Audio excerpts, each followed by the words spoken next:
MAME face.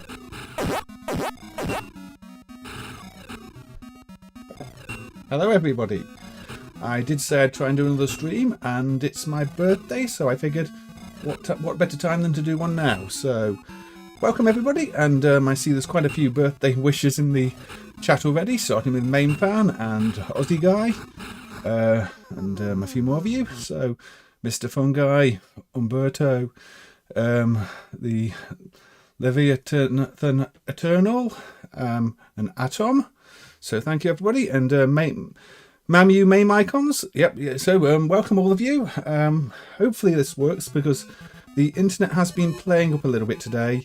I'm going to blame Virgin Media, but the speed has been quite bad. I'm already seeing some bandwidth drops just at the start here, so we'll have to see how that goes. But yes, thank you everybody, and thank you Double Static as well for the happy birthdays.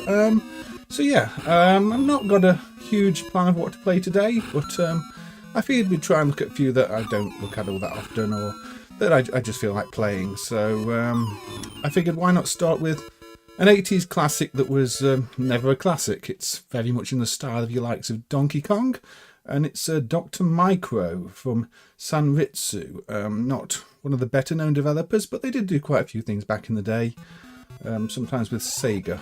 This one, I believe, is maybe self-published. There's no other credits on the title screen this time around. And also thank you, yes, Cinemax, for the happy birthdays there. So yeah, it's saying I've got 8.4% drop frames at the moment, which isn't great, but we'll see how it pans out. Maybe it'll improve as things go, but it was really slow earlier on, which is why I did delay it a little bit until now. But yeah, so let's get on with playing. And yeah, so yeah, like most games, multi-stages, bonus counter, timer, and everything else, so you complete the stages as fast as you can. But it's your character looks a little bit like Sega's Alex Kidd for some reason. In this case, we're moving from platform to platform. And you do have your little boat there if you fall in the water, which can save you up to 3 times. I don't really remember much about this game. I know I've played it before. I think I might have even streamed it before. But it is one of those that is quite easy to forget. I guess because it's just doesn't do that much to stand out, I guess. It's kind of got a fairly generic looking character and theme. But I remember enjoying it when I did play it. Dr. Micro was sold to Rollertron for Sanritsu. So I wonder why Rollertron aren't credited anywhere then, Aussie guy. And hey Seb, welcome, I hope you're doing well too. And I should really not read the chat and play the game. Yes, it's a fairly early Sanritsu game. I mean, it's got this sort of doctor, you can see him at the top there, and you are clearly not playing as the Doctor. I'm not quite sure what the plot is here, but we're probably more likely to be trying to ruin this Doctor's plans than anything else, I imagine. It does have this bit of a lab look to it. And like every mad scientist, a random selection of contraptions and pipes. And there we go, we got to the V at the end and did some chemistry. Yeah, that's what I'm saying, it does look a bit like Alex Kidd, but no Sega connection this time. So what we're doing here, we've got balloons and we're pushing them around. Now we're riding on them. What? So yeah, well that's one life over. Interesting high score screen, but and lots of high scores, 30 of them. I wonder if you'll ever get 30 people playing this in a day. So yeah, it's not Dr. Mario, it's Dr. Micro. Yeah, I think we want to go and ruin his place. And it does feel a bit more like Donkey Kong, yes. And hey, Tilanus, welcome, hope you're doing well too. And Arcade Games Old School, thank you for the happy birthdays. And say it's good to see you and everybody else here. So, yeah. Has anybody in the chat played this one or spent any time with this one? Have any strategies? I mean, I think your only line of defence is firing things and knocking things off their posts and blocking their projectiles with your firing. I don't think there's much other strategy. I mean, you can fall off and bounce in the water if you want to. Only 3 times. That's why there's a little thing on the boat there. Look, you see, you got catapulted back up there. And there might be times when that comes in handy, I guess, to avoid attacks that maybe you can't otherwise avoid. But the number of times you can do it is limited. You've got to get up there before these respawn and onto the V again. There we go. V for victory? I don't know. Yeah, I'm assuming we're just trying to mess up the lab anyway. I don't really know. Well, it just feels like a very mischievous little game. Anyway, so how's everybody been anyway? You've all had a good week. So what are we doing here? We can shoot the angry things. But do we want to be going in there? I don't really understand. All these fans are blowing me around, if that wasn't obvious. And we can't go there. So what is the objective on this stage? The other stage was kind of clear. This stage is far less clear. We want to avoid anything that's falling on us. Penguin?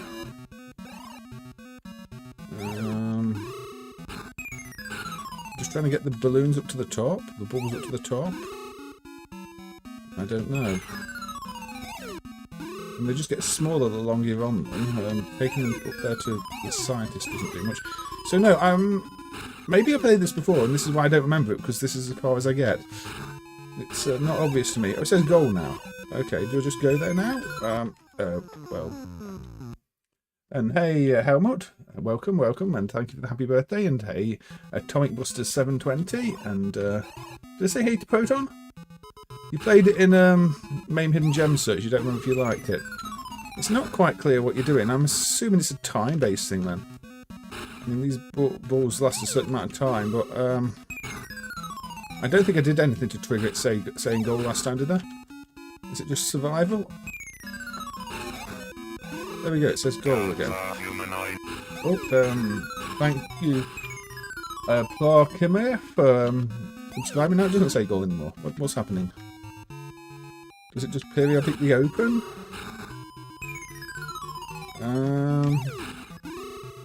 Yeah, this stage feels a little less directionless, and also I don't think you can just jump off things. So game over again. You learn. Yeah, I do think I played it before, but I have this strange feeling this is as far as I got last time as well, and then that's probably the last time I actually played the game. So we'll keep going with it and see if I can do anything else, because I think I've seen other people play it and there are more stages than the ones I've shown. Maybe there are even more stages shown in a track mode. But yeah, it probably doesn't. The lack of direction probably doesn't help. I mean, in a game like Donkey Kong, it tends to be very clear what you've got to do on any given stage.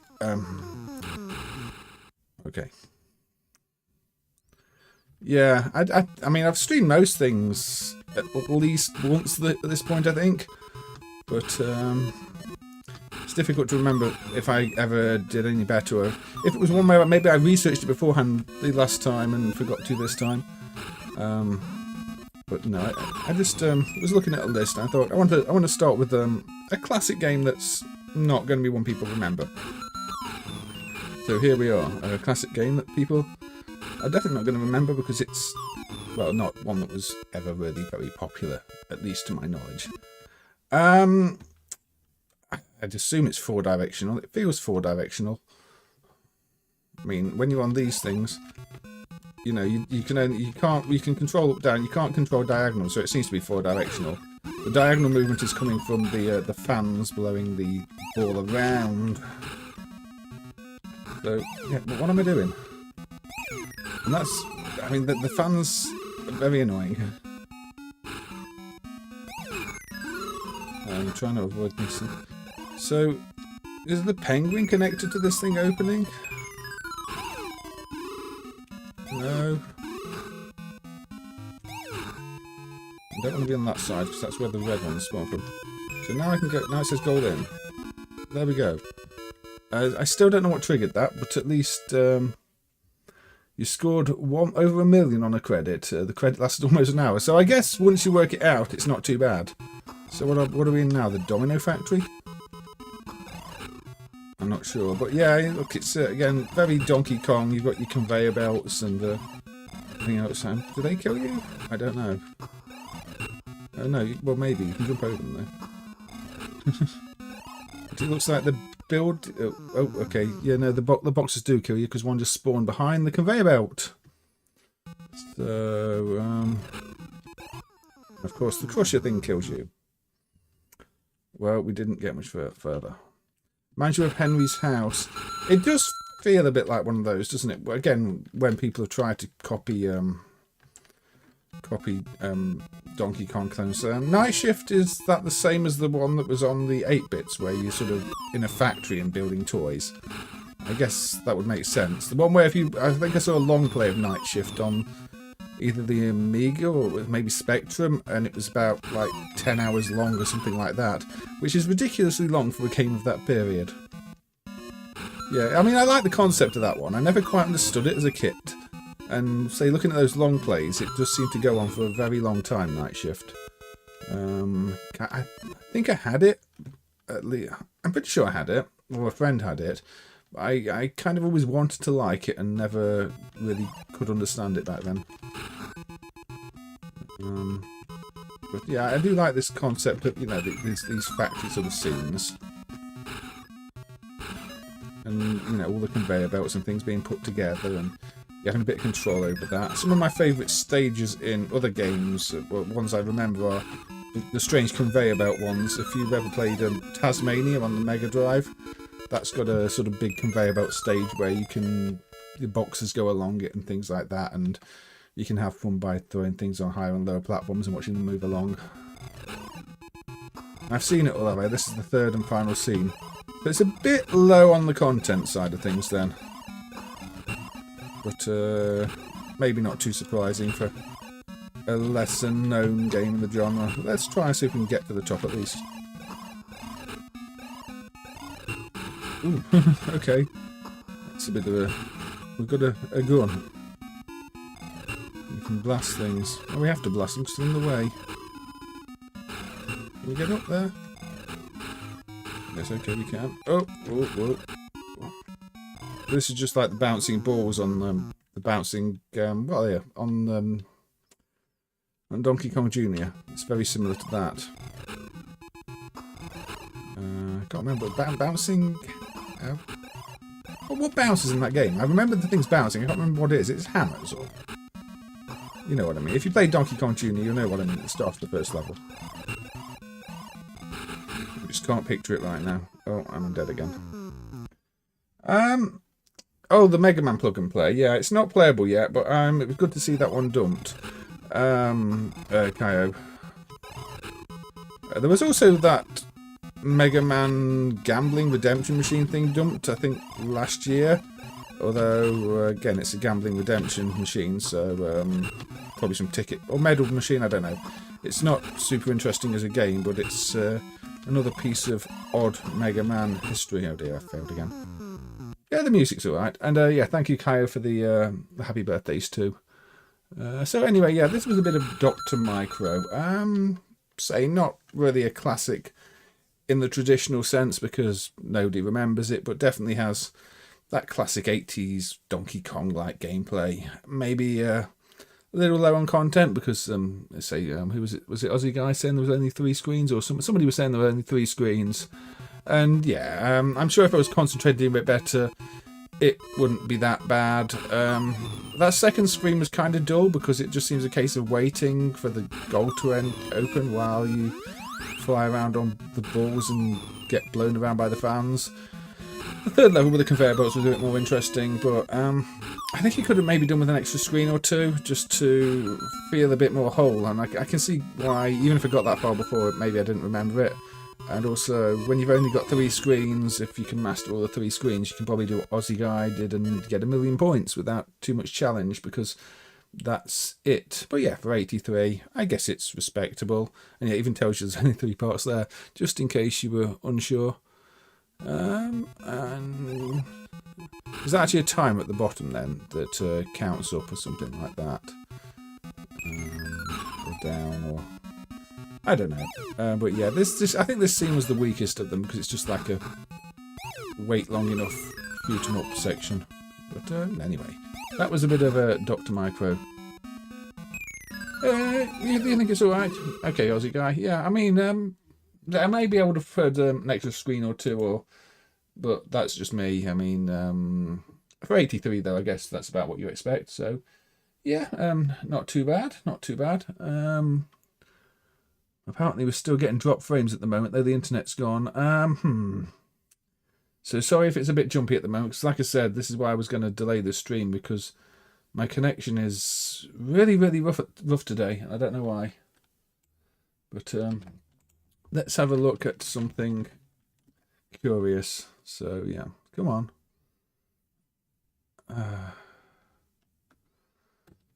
Right, so I really don't know what's up with the internet at the moment. I've not got anything else open that's going to be eating bandwidth. But I'm getting, it's dropping right down. Still seems okay to you. Okay, I'm just getting warnings in the software, but I'm not sure why then. That's odd. If there are any problems, then just let me know. But yeah, it's... Anyway, so, what's this? This is Task Force Harrier. Why am I loading this up? Because this is a bootleg set that's kind of interesting. The original Task Force Harrier has a protection device that is still not dumped. And this bootleg also has a protection device, but the protection device on the bootleg is not the same device as the original. The bootleggers have reprogrammed a different device, in this case 68705, to sort of mimic what the original protection device would have done. So while we still can't dump the protection device on the original game, this bootleg can run with sort of a fake protection device that the bootleggers created that serves the same function, which is a little bit better than the simulation code MAME had.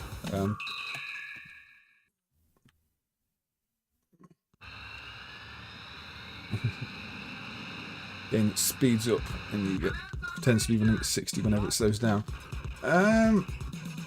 Yeah, this is a bit of an odd game. It does feel a bit janky. I think you've got to port to the Mega Drive as Task Force Harrier X as well, isn't it? But, it does. say this bootleg does not rely on MAME's slightly dodgy simulation code, at least. So I don't know if that's going to make a difference to some of those things, or if it's just the game itself. I've not really played it since this set was added with the alternate protection MCU. So we'll see. I know the MCU handles things like the controls, and before it was a very hacky implementation in MAME, which I think led to some issues and things like test mode being slightly broken. So yeah, let's just give this a try. And there's some strange... You've got this shooting where you're shooting off at diagonals too if you're moving sideways, which kind of just feels weird. And like I see, you've got your bombs and you've got your main shots, and you're already some rather big missiles. But it feels like, well, I mean, you do have the 2 helicopter options, so that's what I guess why it feels a bit like. Look, nice and slow. That's why it feels like a bit like a cross between something like Gyrodean would be aiming and your traditional shooter. But here, yes, it's running a bit slow at the moment, isn't it? The game is not coping very well. I don't know if it'd be better if you overclock the CPU, but clearly they exceeded the hardware's capabilities a little bit there. Unfortunately, that is a thing with a lot of shooting ups. I mean, in some cases it benefits, in other cases it's just like, what? Well, why is it slowing down here? There's not even that much going on. Test mode doesn't work on the original set. No, I mean, it never worked on the original set because of the simulation, I think. Although some of these test modes on this hardware are a bit weird anyway. But the simulation was kind of really bad and just was mirroring bytes and things like that in place that weren't really the input reads and the responses from the protection device. And yeah, but now for this set at least, the protection device, even though it's a clone protection device, is emulated.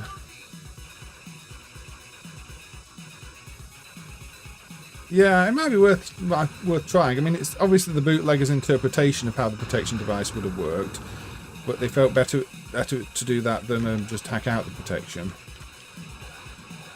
And I think you could run the original sets with this device, but obviously there's no guarantee it works the same. It'd be nice if we could get the original MCU dumped at some point, but the chip family it's from, we don't know any actual exploits for it, so far no such luck. Come on, you're taking a lot. Oh, that's a spray of bullets there. Unusual patterns too. Lots of time between them, but then they. Well, I don't know if there's a better technique to that, but it didn't want to die. Oh yeah, midnight resistance slowdowns are notoriously bad. Data really should have spent some more time optimizing that one. Midnight resistance ended up glitching quite badly in places because of the slowdowns. It can't even draw the sprite list in time. But, yeah. One thing I do notice on this game is that when it slows down, the controls also start to feel quite laggy and bad, which, yeah, it's not the best programming. Yeah, I mean, a lot of people will consider the arcade games to be the highest tier, the best versions of things, but you do look at ports like the Mega Drive Midnight Resistance, and while it's not got the original spinner controls,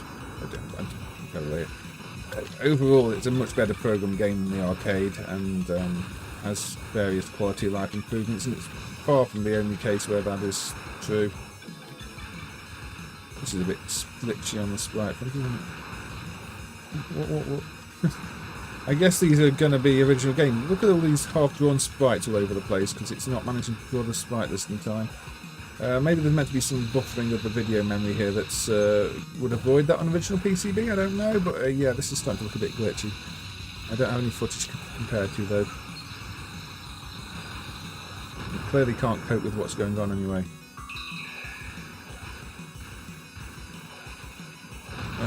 And I can't work out what's going on.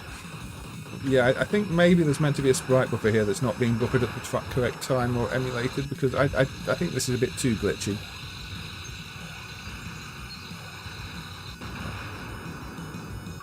I don't know if the original set does this. Does this bootleg run 68k slower than the original?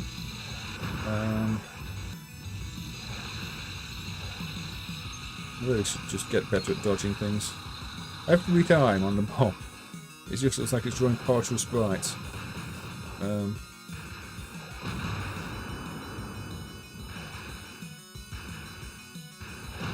Anyway.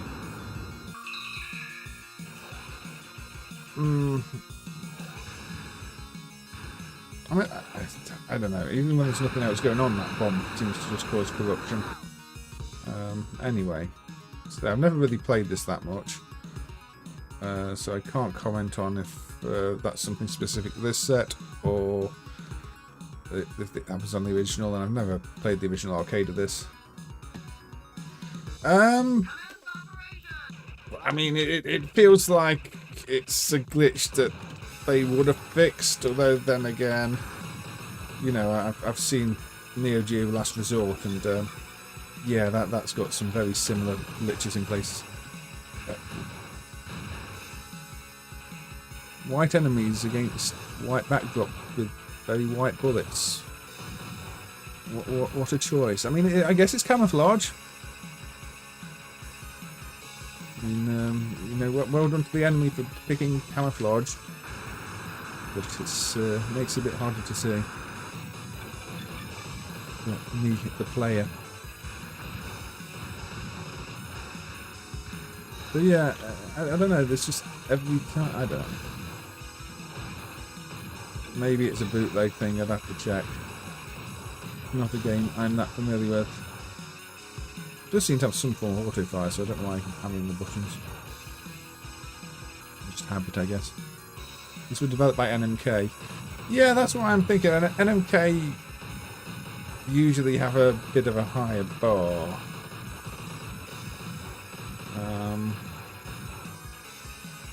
But then again, this is kind of generic. Maybe they didn't care too much about this one. So it doesn't really know if it wants to be a helicopter shooter or a regular shooter, because you've got both.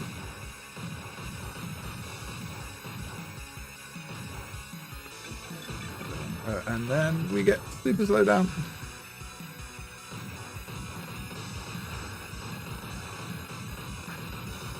And I just hold the button instead of hammering it, unless everybody likes the sound of tapping keys.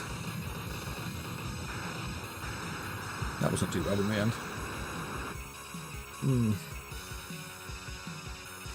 So, do anybody at NMK said how they feel about this game? Look, more slowdown compared to some of the others, because I know I've played other NMK games, even ones on very similar hardware, that feel much more polished than this. Interestingly, this doesn't feel much like an NMK game compared to the others. Did we just lose an entire sprite on the wing there as well?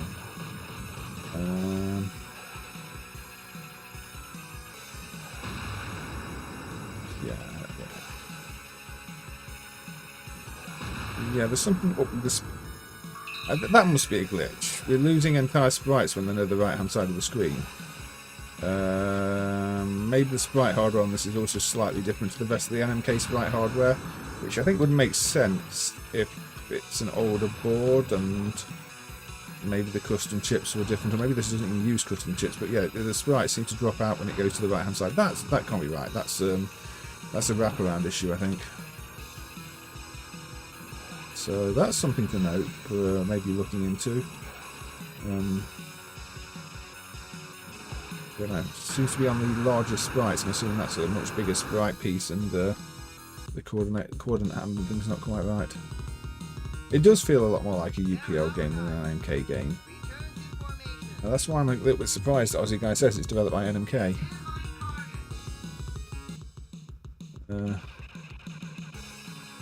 Made a game where the big score numbers kill you. Oh dear.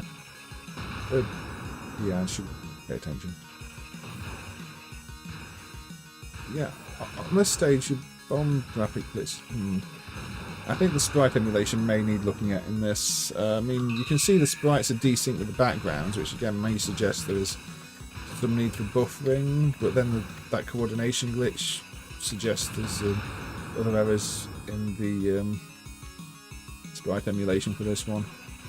I guess it's one of those cases where not many people have played it, so not many people have reported anything or have references, but yeah, I'm noticing more glitches than I consider normal, let's just say.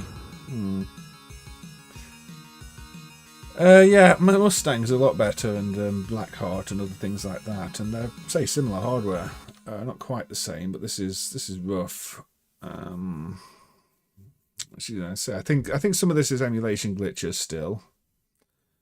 But yeah, I'd rather play Mustang or something like that if I had to choose. And I say I'm a bit surprised you say it's NMK developed. But the bomb creating garbage data, yeah, I don't know if that's just on this. I mean, 10 MHz 68K. It might be a difference in the bootleg, I don't know. That's something probably for me to check off stream. Anyway, let's fire up another classic. Play a little bit of a Bomb Jack.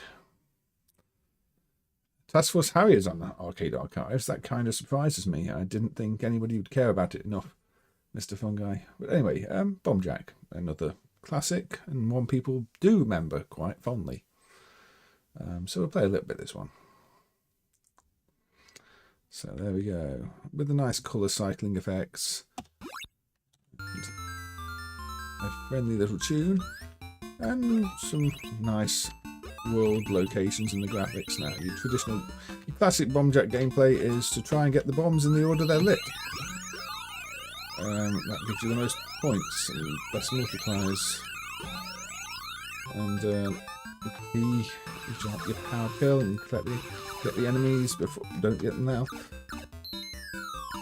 So obviously it's more challenging to get the bombs in the right order because you actually have to think and avoid things that may be on the same platforms as opposed to just going for any bomb you want.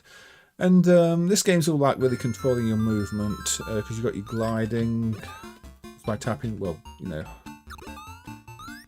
hitting the button when you're in the air. Arcade Archives is running out of games. I mean, I'm sure there's plenty more jank. They could get Uncle Pooh on there if they can find out who made it. Unless it's already on there, but I don't. Oh, wrong. I got that wrong.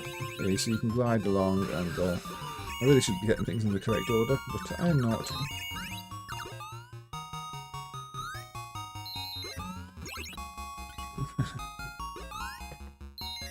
And while you can jump high, you can't. You know, there are limits. Platforms get in your way. The enemies are quite hard to avoid. Yeah, playing this in the correct way. If you hold up, you can get all the way to the top. You see, that's one of the strategies. But you still have to avoid the platforms, and your default jump doesn't go all the way. If you're not holding up, you only go that high. That's, you know, you'd have to learn the jump mechanics. So again, it's all about controlled jumping. But yeah. Unless you're holding up, you will not get all the way. This is what I was trying to say earlier.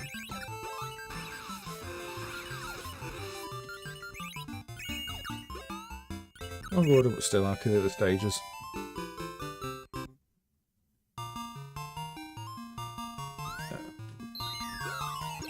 I feared this game would be too easy.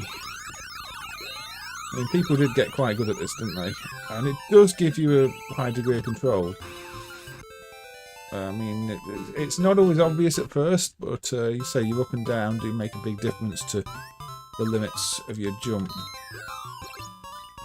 If you want a small jump, you can hold down. So you control the limits with the button presses. Yeah, it's a nice game, Co. Co is one letter short of absent regular cow. I don't know where cow's been these days. Maybe I just need to play some final lap to summon cow. So we got to round 6. That's not too bad actually, is it? Yeah, I mean, the game does have an appealing graphical style. Everything from the, the animation on the main character and his little cape, and the robots. I mean, they kind of got that Xevious look in the sense that they're grayscale, robotic, but side on. It's a good look, and it works. It does help them stand out. And also the enemy behaviours in this, they're quite complex. They don't just, home in on you. They've got their own little patterns. They'll wander around on stage, on platforms for a little while before, falling off. And it's all quite cleverly put together. Yes, I could be playing this properly. The character movement is a little sticky, but again, that's intentional because it's meant to make your moves deliberate. A side one, yeah, I don't know. I mean, terminology is kind of still all over the place in the early days of the arcade. You get some strange ones. I mean, you get it with a level, round names and things like that. Some of them call them stages, some of them call them acts, some of them call them floors, some of them call them patterns. Maybe some of the more literal translations of the language used in Japan. I mean, I can understand pattern because it's a layout of bombs or whatever else. In this case, well, I don't think this one was it patterns, does it? Or did it take on? But some games call them patterns, some call them floors, and so maybe some of them just want to stand out. Does this actually call them anything? No, this calls them rounds. I've seen that. Yeah, round for at the bottom, of course. So this one just calls them rounds, which again also makes sense.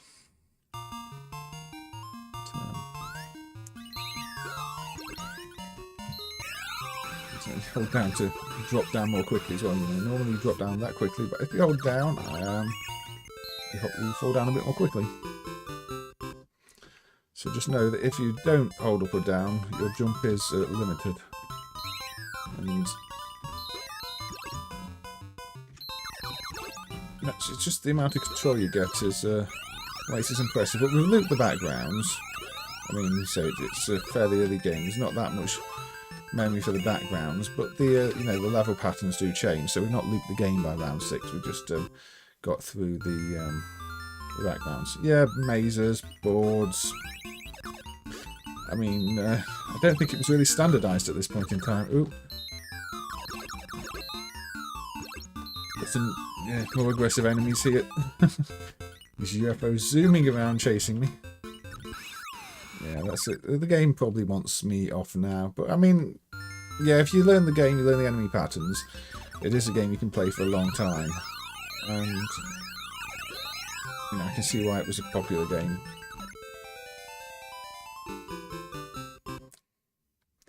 Yeah, I know if you get the bombs in order, you get more points. That just makes it more challenging there, and I'm just playing the game quite casually at the moment. That is one of the more advanced challenges because you have to find better ways around. You can't just head straight to the nearest bomb and avoid the enemies. Anyway. I got further, but I scored less points. Again, probably because that time I wasn't doing things like trying to get the bombs in order. But anyway, I do have a reason for playing this. And that is...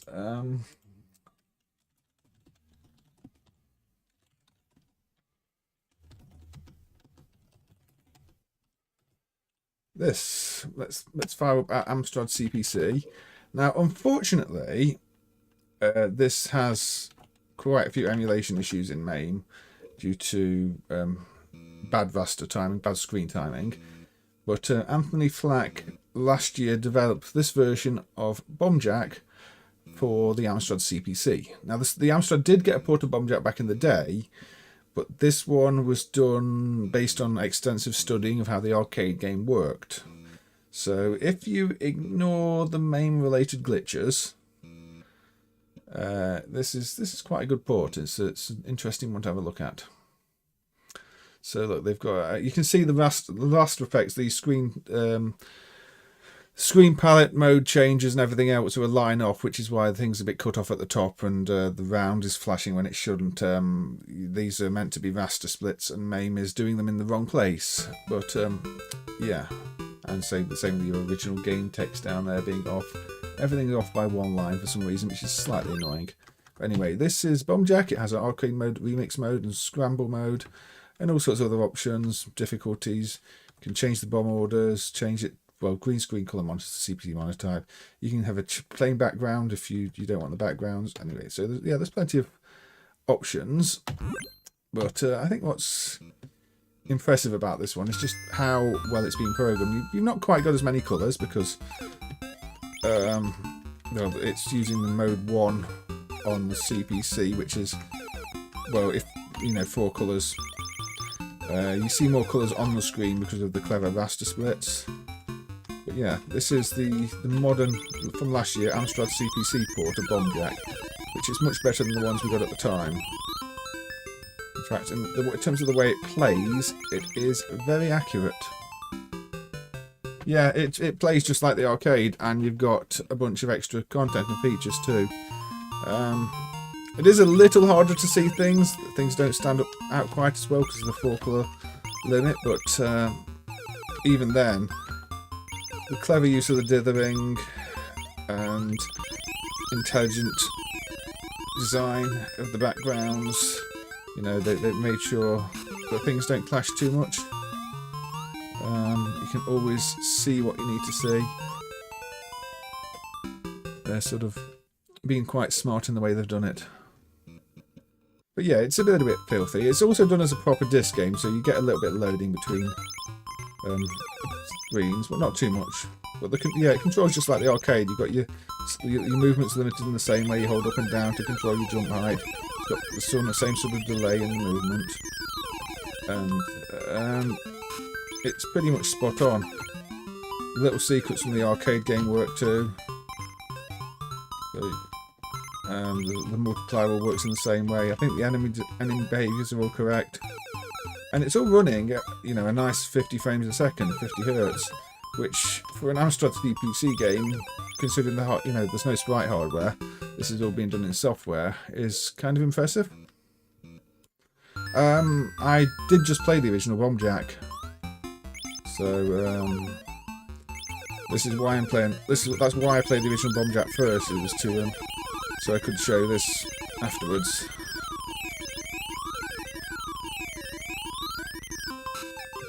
But yeah, it plays just like Bombjack. You know, it's close of a port as I think you're going to see on the Amstrad. Oh, the original Amstrad port. I could have a look at it, I guess. I think it'll run. Oh. There we go. Right, let's play through this credit first anyway. But yeah, there are some visual glitches due to MAME's Amstrad CPC emulation not being quite up to scratch. But it's still playable in MAME. You're better off playing this in an actual Amstrad CPC emulator.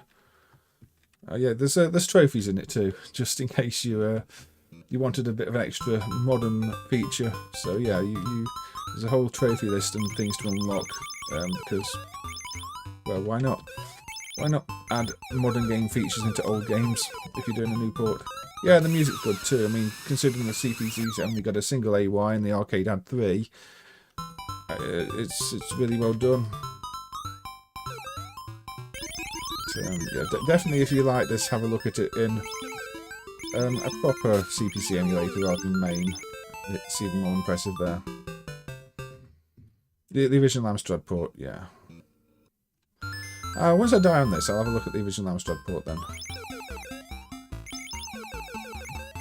So, Anthony did a really good job with this one, and MAME doesn't quite do it justice, but it's still, you get the idea. Just everything's been very well thought out. You can see lots of tricks being used, and just say thought gone into everything. There's a few places where you might not quite see some enemies, like black enemies against black backgrounds, but the enemies have enough pattern and they animate well enough that you never really lose them. So that's not too much of an issue. So anyway, let's see how we go. However, you know, if you've got an Amstrad and you want something to play on it, then I highly recommend this. And you can it's one of those pay what you want things on itch.io. Yeah, and as you guys says, Bombjack was designed by Kazutoshi Ueda before joining Tecmo. He was so he designed it while he was at Universal. Is what you're saying. Or am I misreading that? Oh, round 9. Anyway. Yeah, everything just works like the arcade game worked. Yeah, I mean it's impressive. I mean there are a lot of good Amstrad games these days. Most of the time people choose to use mode 0, which is the higher colour mode. But I think because they wanted the sprites a bit closer to the arcade, they used the lower colour mode and went for that compromise. But all the palette split tricks do still make it look nice and colourful. But yeah, that's the modern port. And as I said, where you've got extras, you've got your trophies if you really want them, and you say credits. So yeah, there you go. So there you go. The same person Aussie guy just mentioned. Was the producer for it, and yeah. So anyway. You want to have a quick look at the original CPC Bombjack port. Let's see if I can get it loaded then.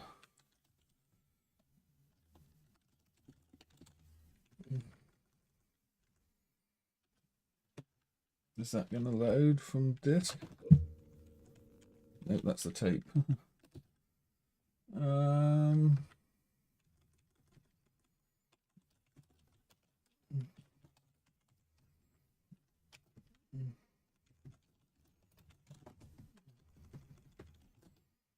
Let's see if that works. See if this works then.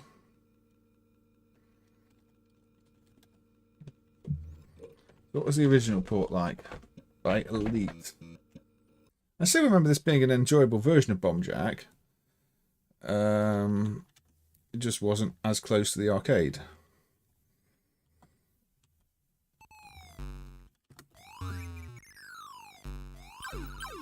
Let me see.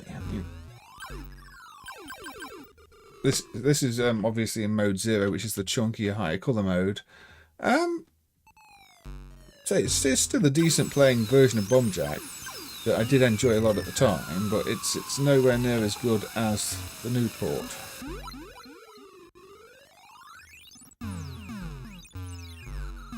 It's also lacks the music, I'm sure you've noticed. So yeah, I mean, a bit more colours, but I think that the art is a little ugly on this, and you can see the lack of character detail, and enemies are a little harder to see. Like even though they've got more colours, the enemies there, the birds, are kind of hidden against the white building, and it doesn't play like the arcade. The other port, yeah, the basics are there, the control scheme's there, but it doesn't feel like you're playing the arcade game. It feels like you're playing a home port of Bombjack. It's perfectly acceptable for the time, but just not quite the arcade. And some people might prefer the slightly more colourful graphics, but I would take the mode 1 over this higher colour mode. But yeah, I did enjoy this plenty back in the day. But it doesn't have all the secrets. The enemy behaviour is not quite the same. Still,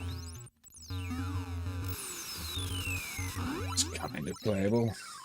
I mean, it's still one of the better CPC ports from back in the day. It's just that the new port outdoes it. Yeah, this is a classic game. Even on the Amstrad. I mean, the specky version's kind of well liked. The C64 version, I believe, is a bit of a disaster. Like, it's one of those games where the C64 owners prefer not to admit they had the game at all, because the CPC and Specky versions are much better. I think this also had quite a rough SG-1000 port, didn't it? Sega. Also, the collisions with the platforms here just feel iffy. The stage layouts aren't quite right. This platform extends way beyond where it looks like the platform extends here. There's definitely noticeable issues with this version of the game, but this was really one of the best versions you could play back in the day. Ueda left Universal after Mr. Do was made, and joined Tecmo and goes to the was in development. Senjo. Thank you for the facts, as always, Aussie guy. I will try and remember them. I'm also really bad at remembering things. Let's get mentioned on stream. And names. I'm really bad at remembering names, as you may have noticed. But yeah, this is alright. I'd rather play the new port. And the lack of music here is maybe one of the more noticeable things, because the game's got such a jolly little tune the rest of the time. Also, the difficulty here is way lower. This is actually a bit too easy. I mean, I'm still not collecting the bombs in the correct order, but just not dying in this version is easy enough. So we will die for the sake of it. There's a good SMS Homebrew port. Yeah, hey, and welcome, Bloggo. Good to see you. I know I've been watching quite a few of your videos of late. You did miss a few helicopters earlier when I was playing Task Force Harrier. But yes, welcome, and I hope you're doing well. So yeah, that's the older CPC Bomb Jack port. So now you've seen the arcade, new port, and the original port. So yeah, that's 3 different versions of Bomb Jack for my birthday stream. Yeah, helicopter indeed. I don't know if we've got any more helicopters. I don't think there are in my list. Let me just clean up my 2 playlist, because I want to keep this tidy. Right, we played that one. Okay, let's have a look at kind of not a game. This is an odd thing. This was added to MAME last year, a couple of years ago, I'm not sure. It's called Conquest, and it's a Williams VidKids prototype. Now, you will note that it boots to basically nothing. There's no title screen, it just flashes a screen at you. But if you press start, you get this, which is like a cross between Defender and Sinister. It's almost like it's vertical like Sinister, it sounds like Defender, it moves like Defender with the thrust button. But this is all it is, and yes, I did terrible there.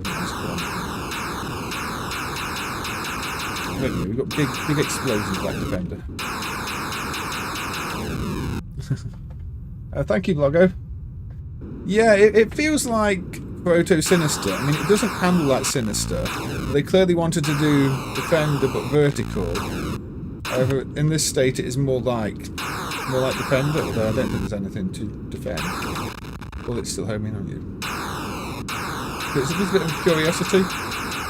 You're not going to sit here playing it for hours, and it was clearly quite early in development, so it doesn't have a title screen or anything. But it's sitting there in MAME if anybody was curious about it, and well, there's a bit of a playable game in here. Not much of one. Simply blasting. You've got your radar that works. Yeah, there's not much to it. Looks like Konami's Journey Type 101. That's one of the ones we've not seen yet since it was a game. Even the bullets on the radar, and yeah, they're quite fast. You do just seem to have the joystick and 2 buttons. I don't think there's even a flip. It's quite handy if trying to look at bullets that are trying to home in you, because they do want to home in you. And they're on the radar.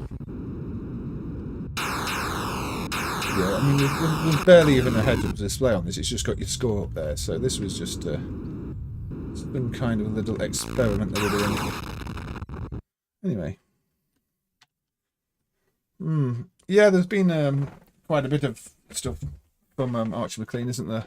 That's shown up. I saw a few things. I've not been following it closely, but I know his development discs and the like did get dumped, didn't they? And people have been going through them.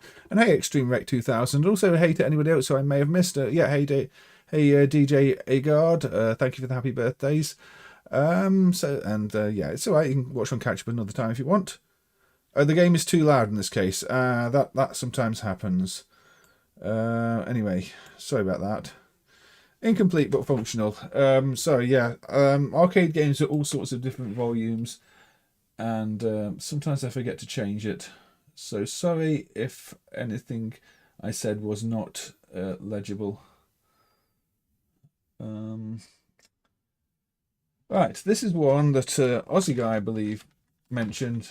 I'd seen some emulation improvements since last time I covered it. So this is Yamato. Is this the one?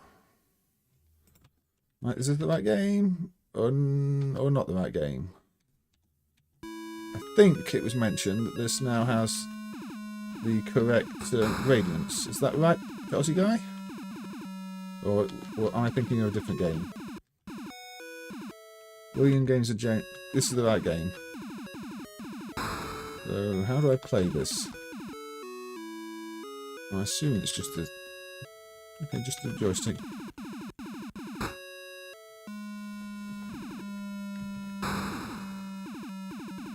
Not the one I'm meant to be shooting.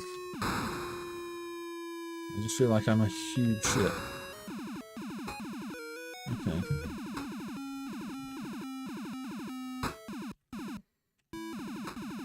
So it feels like Carnival, but with ships and planes, and not entirely obvious how my aiming works. Yeah, I think I played this, and recently the background gradients were improved, because Aussie Guy did mention it on one of the previous streams. So I thought I'd have a quick look at it. I don't know if they're correct now. So where do I aim? Above, below? It's very specific spot you have to aim in. I have to move out the way of these torpedoes.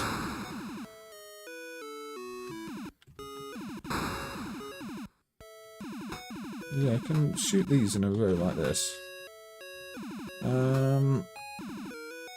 Or how do the stages end at some point? You always have to shoot these higher than it looks like you're aiming at them, though.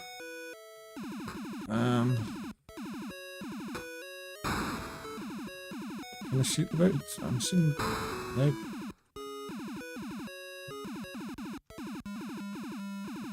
I don't really understand what the point of the second shot is.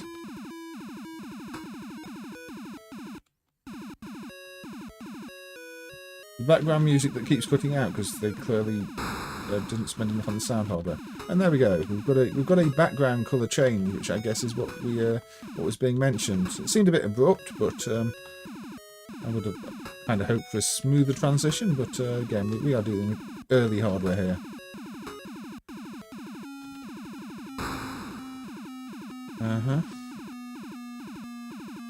So we're on round 2.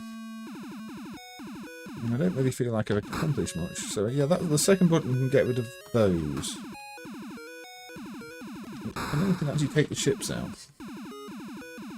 Because all I feel like I'm doing is oh, that didn't even work.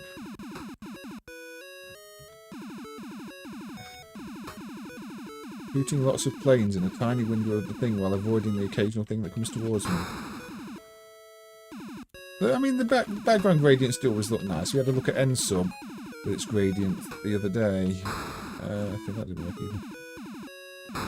Oh, yeah. Okay, you can use the second fire button to take out the ships. Right. Fair enough.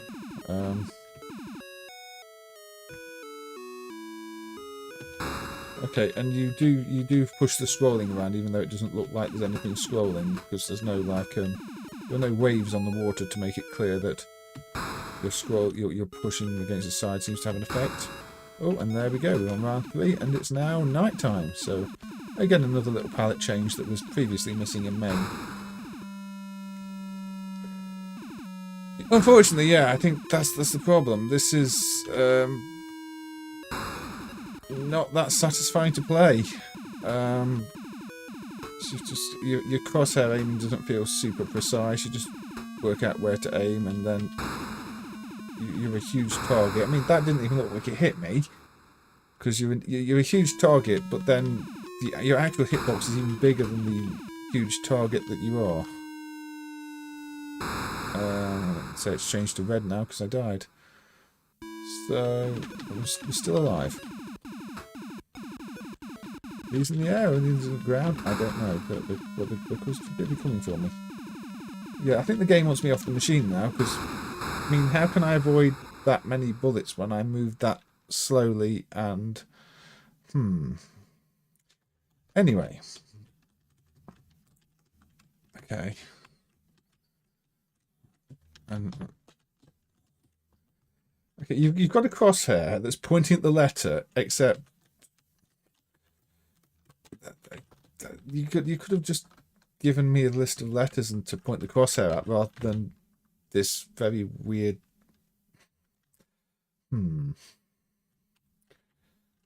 Okay.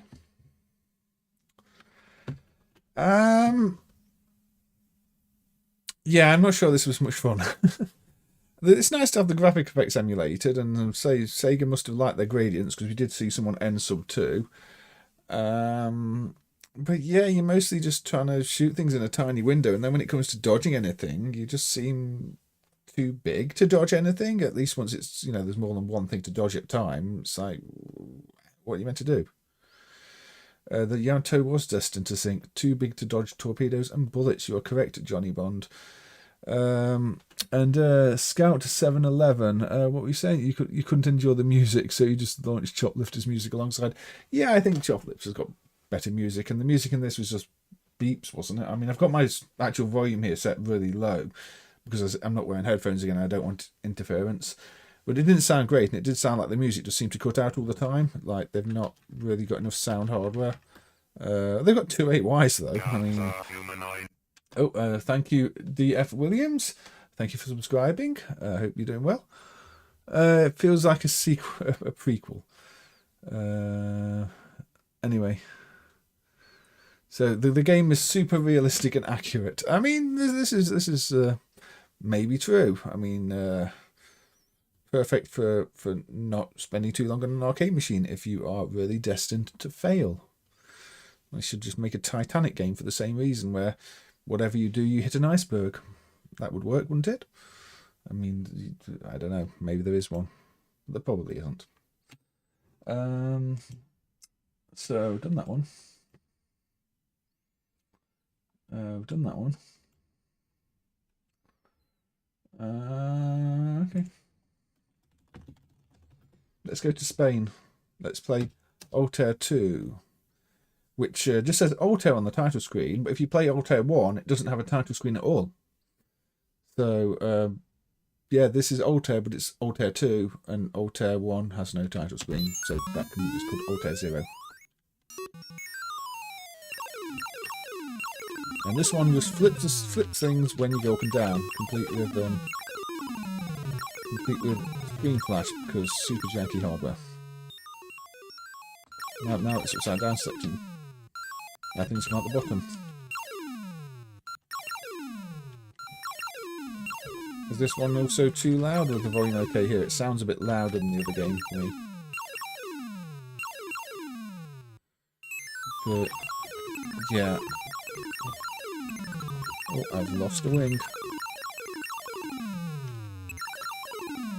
Early Spanish games. Yeah, it forces you to the top and upside down. Just to point out, just to make it obvious that it's got this directional firing mechanic. Because I guess at the time, shooting in more than one direction wasn't that common, so they really wanted to highlight it. Although, what year was this? Maybe when they thought of it, it wasn't common. Oh look, they're laying mines now. It's almost a centipede.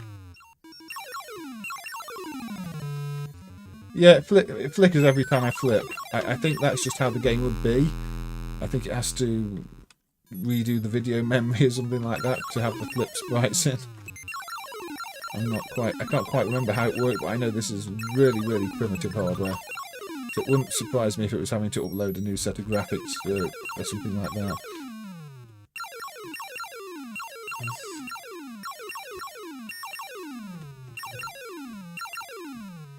Anyway, yes, it's joystick and buttons. Oh, we've got Bigger Baby here. Oh yeah, and this stage for some reason you can't see your bullets. I think that's an emulation glitch. But unless you're not meant to be able to, I mean, you can tell where you're aiming. You just can't see your bullets. Got to kill Baby.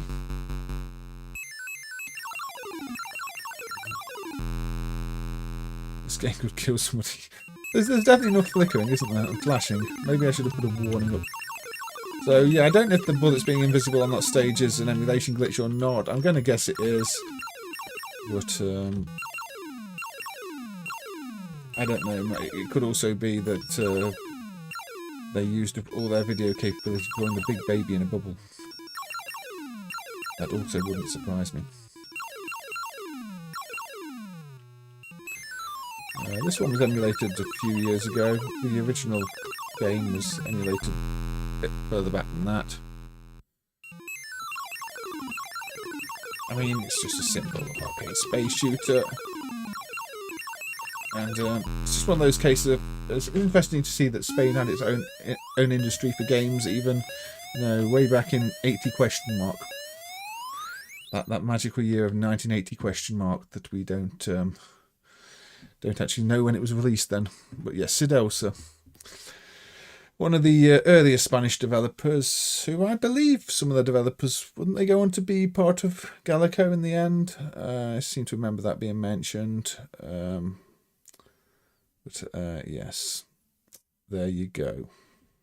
Do we put another credit in? No, I don't think we do, because I think this game is too flashy for everybody. There you go, Big Baby in a bubble. And hey Christian, welcome. I hope you're doing well. Skip the trip to Ibiza and Acid, just drop a couple of 100 pesetas on this. Yeah, you probably have an experience at least. Right, what should we do? I don't know. I've played that one now. Let's play a game called Paddle Mania. Now, a game called Paddle Mania, you might expect to have paddle controllers. No, this uses a joystick and 2 buttons. And once you see the game, that will be even more confusing. Because you're swinging a paddle around. Would it just not make perfect sense for this to have, like, analog spinners? But no, it's a joystick and 2 buttons. Yes, this is SNK. Normal, please. Look. Nancy, with a very ugly U in the font. But yeah, you move around, and you can, and you just. Why did they not make this using analog controls? I mean, I do not understand.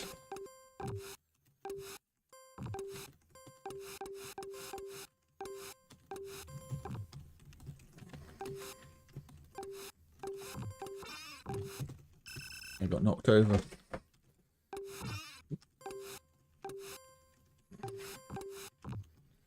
Also, why did they make this at all? Maybe that's a better question. Yeah, SNK's early output was really, really rough. I mean, if you would not have bet on SNK becoming a household name at all based on 90% of what they put out for the Neo Geo stuff. They had the odd good game, but there's a lot of jank from SNK at the period. What happened? How did they suddenly become this powerhouse for fighting games when their early output was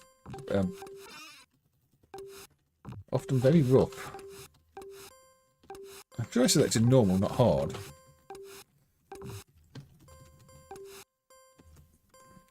I'm also sure that when I was playing this before, I did actually manage to score some points. Because I played this off stream. Yeah, I'm doing terribly here. Interesting take on Pong. Yeah, I don't understand the whole Olympic ceremony. It's like, this is the most important sport in the world you will ever play. You know, it's a super... Everybody's going to come and watch this, and we're going to have a huge opening ceremony. And then it's just two people swinging at a ball with... which stops very quickly around. There we go, I scored a point. But yeah, they called the game Paddle Mania, and it doesn't use any kind of rotary control or paddle or anything. And I thought, well, is it a MAME thing? So I looked at the flyer, and no, the flyer is the same. The flyer just tells you it's a simple game you play with a joystick and 2 buttons. It's like, well, okay.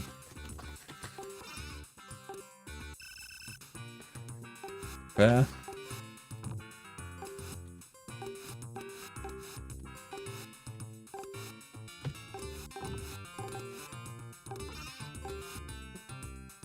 I knocked them down, but then wasn't there to take advantage of it.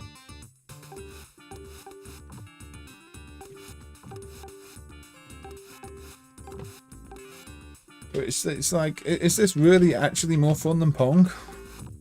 Or is it just more frustrating than Pong? Or is this the true prequel to Tetris Windjammers? Well, no, probably not, because this isn't by Tetris, but yeah, this is it's certainly something. And also, this seems to have dithering for the green background, even though it's an arcade game where they would have had plenty of colours available. Unless that's the shader, but maybe it's the shader. It just makes it look dithered because of the green, I think. But there's a weird band in it. I don't know. It looks odd. Also, is this just a bad dump? Because the V is got a line through it. Or is the art just that bad? Where is it? I don't know where the font is in here. That is... Yeah, the V has just got a line over the top of it. But it's otherwise it's the same as the U. So, what on earth? It's just that's a very weird font. So yeah, the V is the same as the U. Doesn't even have a pointy bottom, but has a line over the top. What? Who made this font? It can't be a bad dump because the rest of the letter is just the same as the U. They've just made it distinct from the U by drawing a line over the top of it. Now, if you get good at this game, there are quite a lot of different backgrounds. Because I watched a long play of it before the stream, and yeah, there's quite a lot of content in here. I mean, it's still the same game the entire time, but it does have... Oh, I think it almost has a story and the different teams you're playing against in different settings. And again, they've kind of gone quite far with the presentation. So the whole opening ceremony thing is not just the only thing they did in terms of that. They have designed more than one arena even. But yeah, why did they not make this an actual game with paddles and analog, proper analog controls? It would have suited.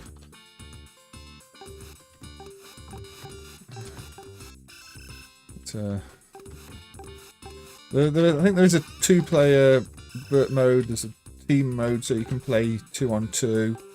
I don't think you can play 1 human and 1 computer versus 2 computers, unfortunately. So without a second player, I can't show the team modes.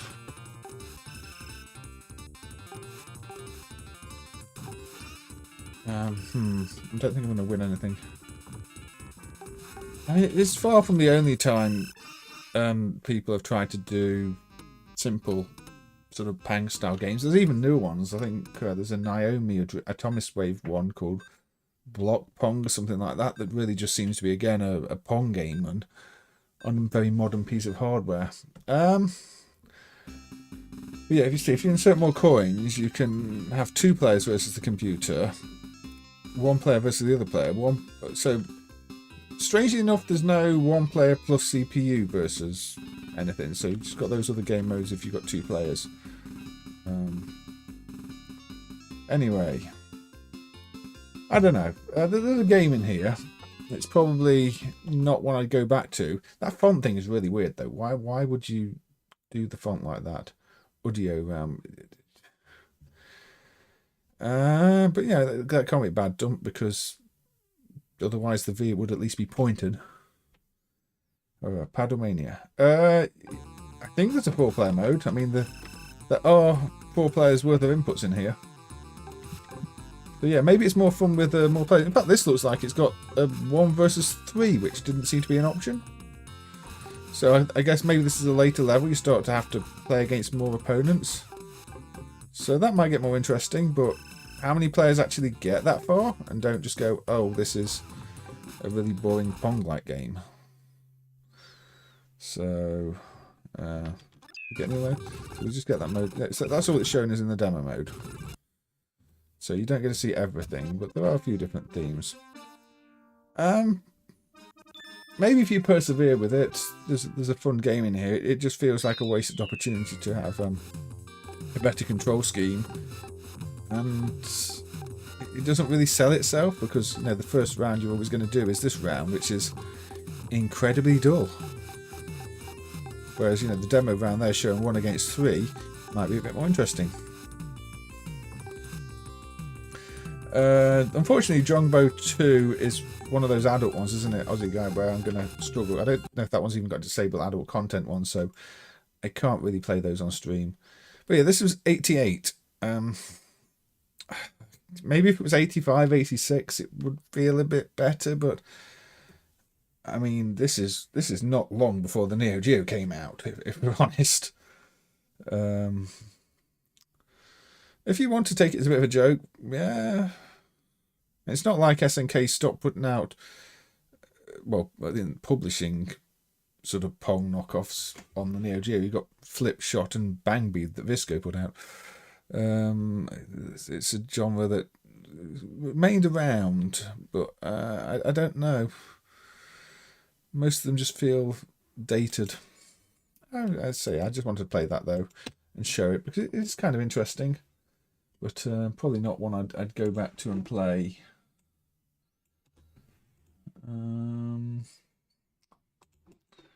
Okay.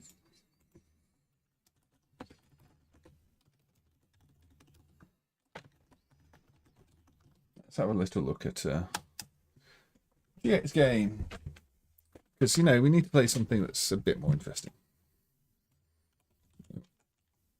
Is it going to actually boot? Or not? Okay, this isn't going well.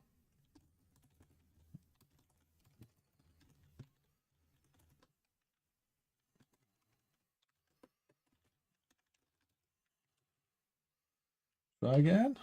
So is this broken at some point? Okay. Apparently I can't play Magical Twin B. I thought that worked. Let's try the actual Japanese set then. I thought both sets worked. Did neither set work? Okay. That's not good.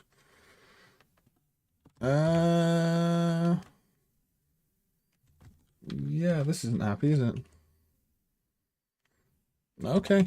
It looks like I'm not going to be playing Twin B or Magical Twin B or Twin B Yahoo. I don't know when they broke, but yeah, that's for some reason. Let's cross that one off the list because they are not working for me. That's a shame. I actually wanted to play a good game. Well,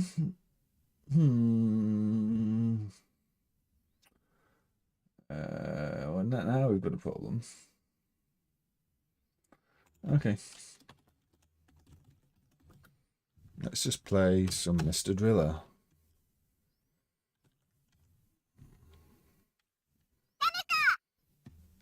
This seems like it's rather loud, so down goes the volume.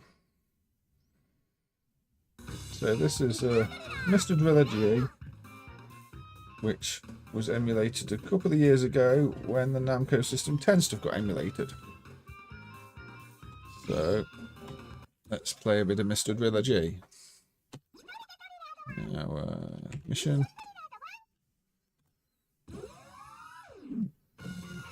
And who's our favourite character? Let's go with the robot. With a high-res 2D PlayStation game. No, let's go with the robot. the robot who really requires oxygen for no obvious reason. Hey Joe, welcome, welcome. And yeah, I've not done that many streams over the last year or so, but I figured I'd try and do some at the moment. It's good to see you. Hope you're doing well. I'm not good at Mr. Driller. I just kind of wanted to play something a bit different. And I was a bit thrown off when Twinbee didn't want to, or Magical Twinbee didn't want to run. That might be a recent regression, although I don't remember anything specifically changing related to the Konami GX stuff. So I was a little surprised that didn't load.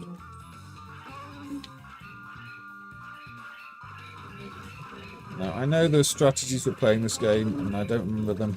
Yeah, that will stop there.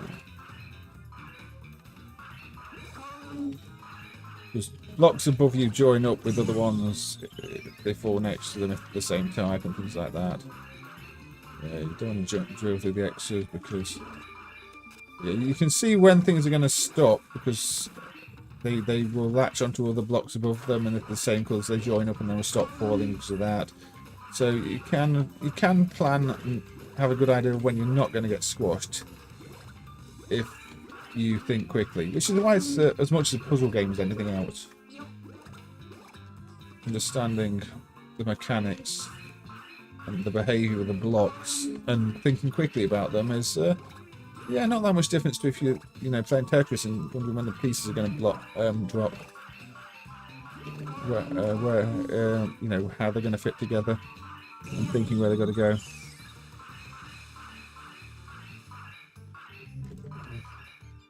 It requires some quick thought to not get squashed. Wasn't going to get squashed. That's what I mean.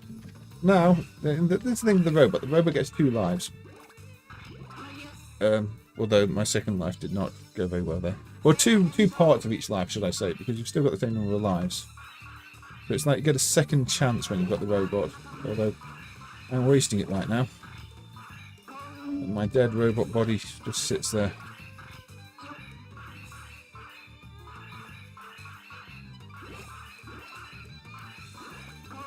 But no, we never did establish why the robot needs air. I don't know what the official law for that is.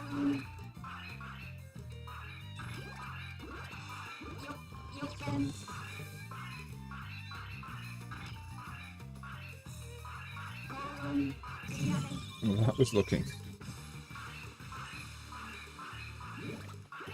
Now, it does get harder the further you go down. Very rare I'll actually clear a level of this. I need to practice a bit more. You don't want to be You don't want to be going for air like when it's between the X blocks, because if you drill the X blocks, you lose oxygen. But I mean, there may be some cases where you'll get more back than you lose, but still, it's time consuming and generally not advised. Although you notice that most of them are in that position here. I'm doing quite badly. Oh dear. I'm panicking. 400 meters down. Air is running quite low. Yes, indeed. So better collect some of it. It's all collecting on us. Oh, let's get down here.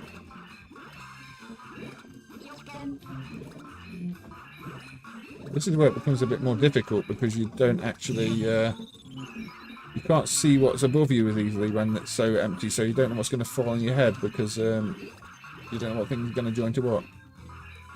Things can just fall from the top and land on you. How deep did we select? Oh, 1,000. Yeah, we're not going to make it to 1,000. I'm fairly certain of that. Uh-oh. Yeah, you see this one. That did not do my air any good. Uh-oh. Oh dear. Is that it? Yep. So we made it down to, what, about 600, 700? Yeah, you have to learn the game. It seems so simple, but it's actually really, really difficult. It requires a lot more thought than you'd imagine when you're playing it, just to, work it all out. It requires quick thinking and just watching what's around you and what's falling and what's not falling and knowing which bits to drill so that the bits you want fall or to get the air to fault where you need and things like that. It's much more complex than it looks, which is why you can be awful at these games without wondering why. And yeah, that's the weird thing with this. We never quite established why the robot needs to breathe, but the robot apparently needs to breathe. Shall we go with a bit of Tetris? For some reason, I was trying to emulate something else on Mega Drive clone hardware and found that this thing ended up running on the same clone hardware as some AtGames unit. So let's do a bit of Tetris. So yeah, all these weird Mega Drive clones. And there seem to be a bunch of different Mega Drive clone hardwares because you'll notice patterns with them all. Way smoother than the Sega Tetris. Yeah, this is a plug and play unit, so it's not the worst version of Tetris I've ever played. Not the best either, but you've also got the hold feature. Bit of speech. But yes, it's a better version than the versions of Tetris that I think were on the Mega Drive back in the day.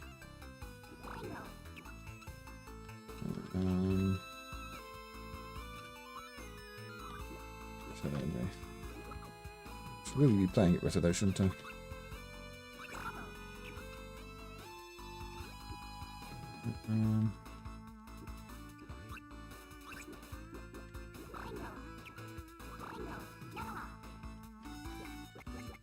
Tetris. I just thought of playing Tetris because we were playing Mr. Driller and I was comparing it to Tetris, and a lot of people would think that's quite a strange comparison apart from the dropping blocks, but then you do realise the dropping blocks are such a big part of Mr. Driller. Even though they seem sort of just a secondary to the whole drilling thing, understanding how they move is actually critical to doing well in Mr. Driller. And yeah, I should probably concentrate a bit better when I'm trying to play any kind of Tetris game. So yeah, not very more useful. I forget there's a little hold feature. Not something I'm used to having in Tetris games.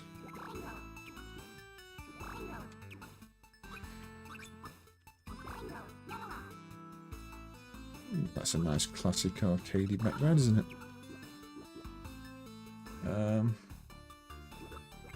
Yeah, this is a pretty well done version. There's certainly worse ones out there. And an alright rendition of the theme too.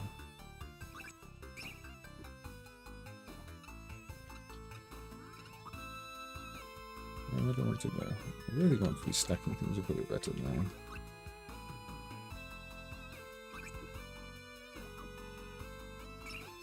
It's kind of useless.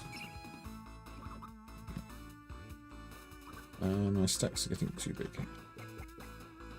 That's not where I want to put things. I'll have to do for now.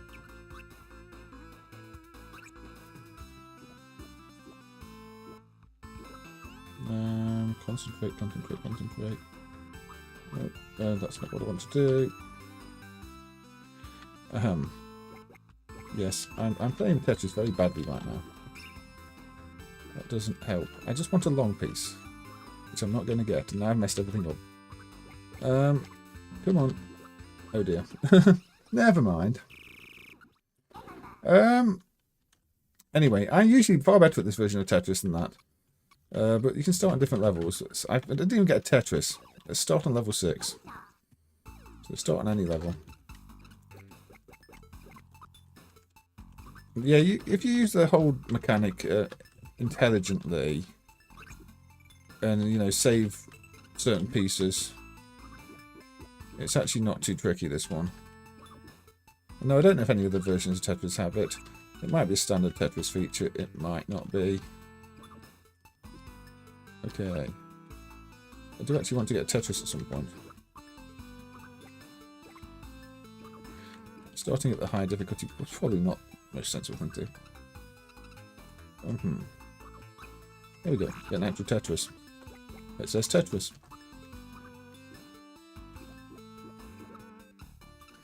Yeah, we'll probably move on shortly because Tetris is kind of dull to watch.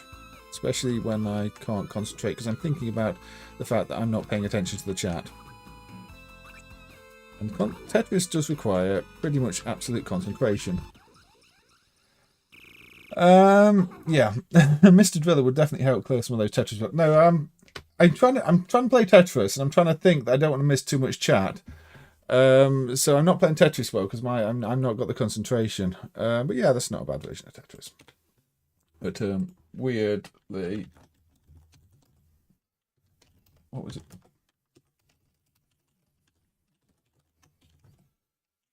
Yeah.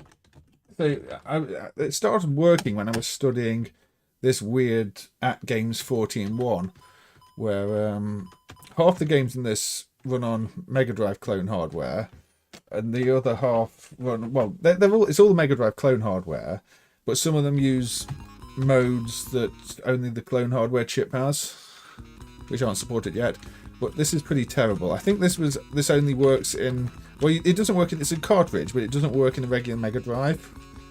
It only works in certain clone devices, and we're not sure which. Oh look, we're back to terrible video air. Well, Yes, excellent stuff, isn't it? But yeah, about half the games in this work, and half of them require extra modes that are not supported in MAME's Mega Drive emulation. But that Tetris thing just seemed to run on exactly the same CPU type, or system on a chip type, because it's writing to the same extra registers for different screen modes and stuff. So that was a bit of a weird finding. I wasn't expecting that. Except that I don't think that uses as much of the extra hardware because it just sort of started working like randomly.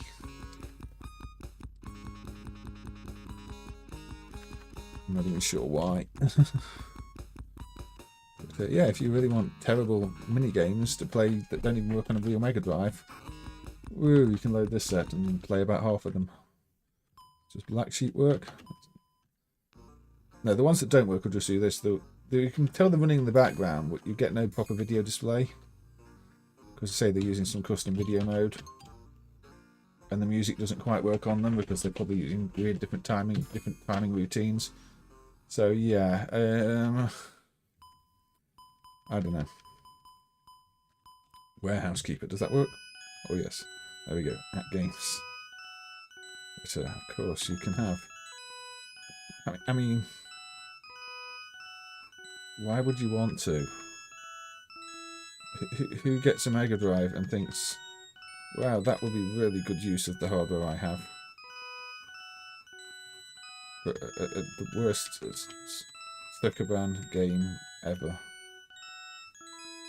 I mean, I don't know. Anyway, I've already covered them.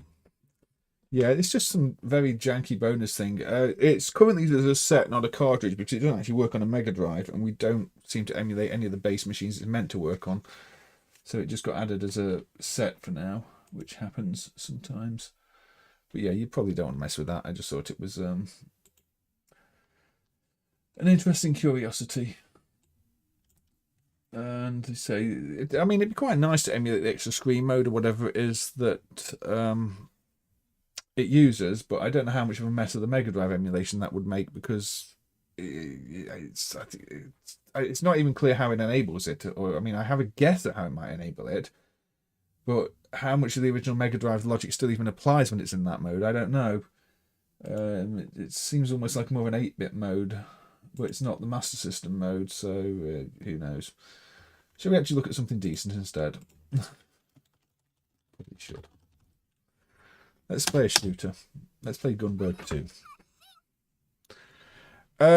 No, I mean that thing will not run on a regular. The cartridge does not work on a Mega Drive. It only works on the AtGames units. We're not even sure which ones are those. Using some banking. There's only the only thing in the cartridge is the ROM chip, and yet it requires some custom banking, which clearly the Mega Drive thing clone must be doing. So yeah, a few of the games do run in Mega Drive mode, and you can probably extract the individual ROMs out of it, but some of them just run in a completely custom mode. Anyway, Gunbird 2, a Psycho shooter, which I believe a lot of people know from the Dreamcast. Very colourful, great artwork, and classic Psycho video system, etc. Gameplay, just shoot stuff, charge shots. You have your charge shots, and yeah, just a bit more of a cutesy take on it than Strikers. Very similar patterns of everything otherwise. It's equally tough with lots of fast bullets.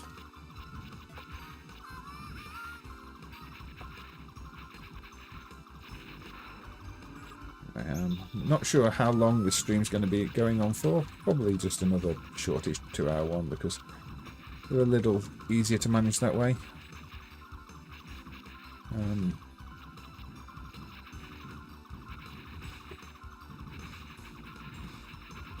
Yeah, I think it's probably for one of those units with terrible sound. Again, it's probably all just based around one of the Mega Drive clone chips, which is offered to various manufacturers. Some of them have awful sound, some of them have broken video, some of them have extra video modes. Then I think just like the the Nintendo clone chips, there's different families of them, different models of them, different features, and it's not quite clear yet which ones are which, because as you'd expect, they're all just globs. And that doesn't tell you much.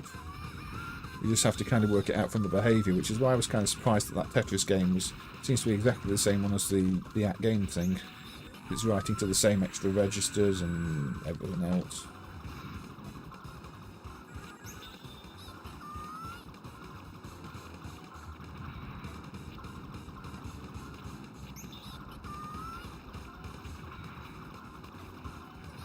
Magic! Not very good. Yeah, this is just like Strikers, but if it was cute.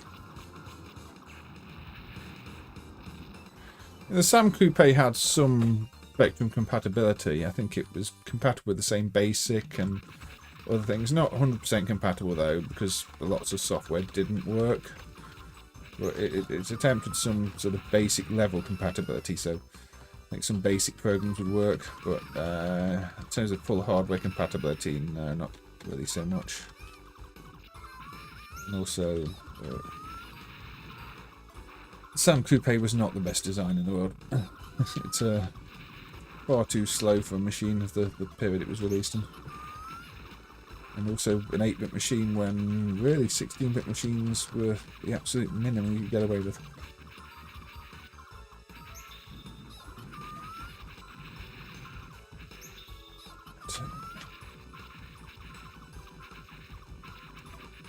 But I was a bit surprised that Magical Twin Bee didn't work, because I thought there had been recent improvements to the Konami drivers, and I did try clearing the NVRAM file, so it wasn't that. I'll have to check that one later. It could be some old corrupt file in my streaming directory, or it may have regressed at some point. I'm not sure. I mean, the Sam Coupe was just misguided, I feel. Sweet. PC Engine was decent. PC Engine had the rest of the hardware to make up for it. I mean, one thing I've noticed with Sam Coupe and MAME is everything runs too fast, so I'm guessing the wait states on all the accesses and video modes must be pretty extreme too, and aren't emulated in MAME, so you know, even with a fairly slow Z80, it looks like you need to be adding wait states just to make it run at the same speed as the original hardware. Good night, T. Larnus. Hope you do. I hope you sleep well and everything else. Thank you for being here. And yes, Jay Wallace, welcome. I'm still going. Thank you for the birthday wishes, and also anybody else has said happy birthday in the meantime. Well, I've not been paying full attention to the chat. Thank you for that too. It is a little bit difficult to multitask at times. Hey, John F. Donnelly, welcome. I hope you're doing well as well. So good to see some names in there that I'd not seen while I was scrolling through before. But yeah, I am sort of currently playing games that require concentration and failing miserably because Yeah. Let's get some sweets out. Maybe I should have played Gunbird. It's the more Arkanoid pinball one. It's got a bit less going on. Choosing such hectic games when I'm streaming is not the best idea. Oh, well, a bit of Gunbird too, because, you know, I wanted a shooter and we failed to get, well, Magical Twin B up. Thank you, Zero Cool Acid Burn, as well, for the happy birthday.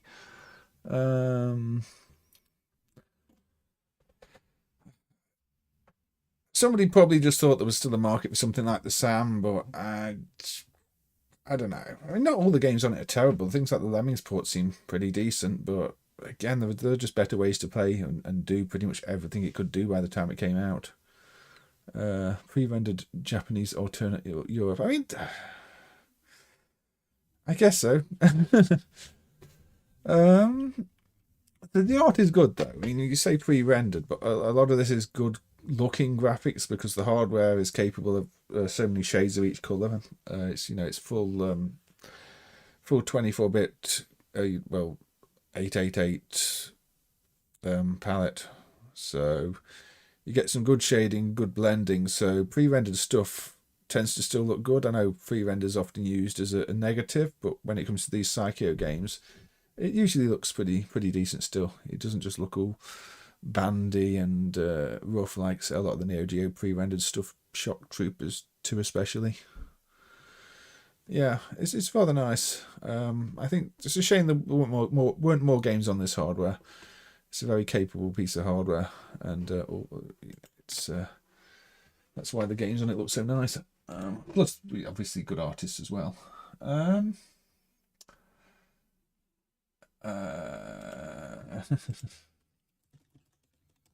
Let's go for a bit of Kyle Hodgetts. Let's play Digger Man.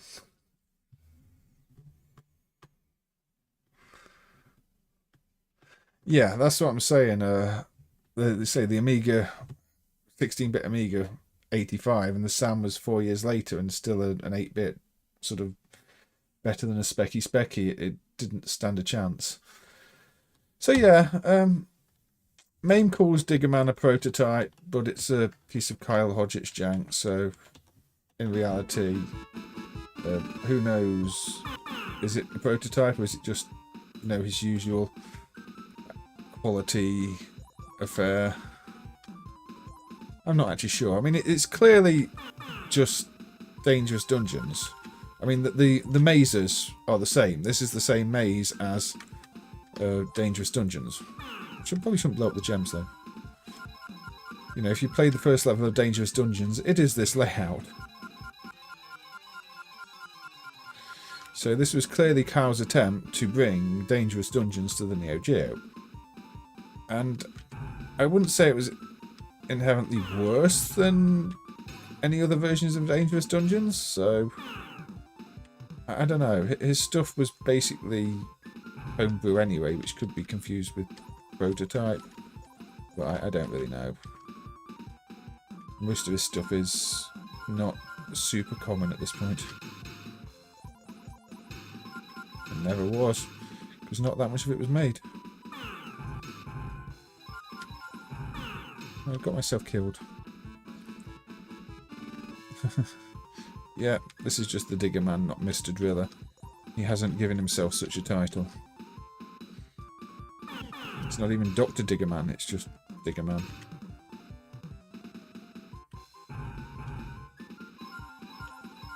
Pretty sure you don't have to go out of your way to get all of these. The gem count is actually quite low in this level. I'm just having fun.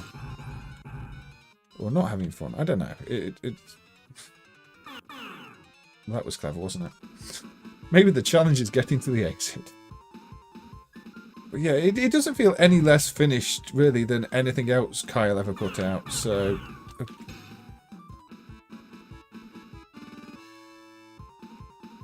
I mean, he liked to reverse engineer hardware. I mean, for all you can say about how bad most of his games were, there was talent in working out how everything worked in order to make them in the first place. It's just not necessarily game development talent.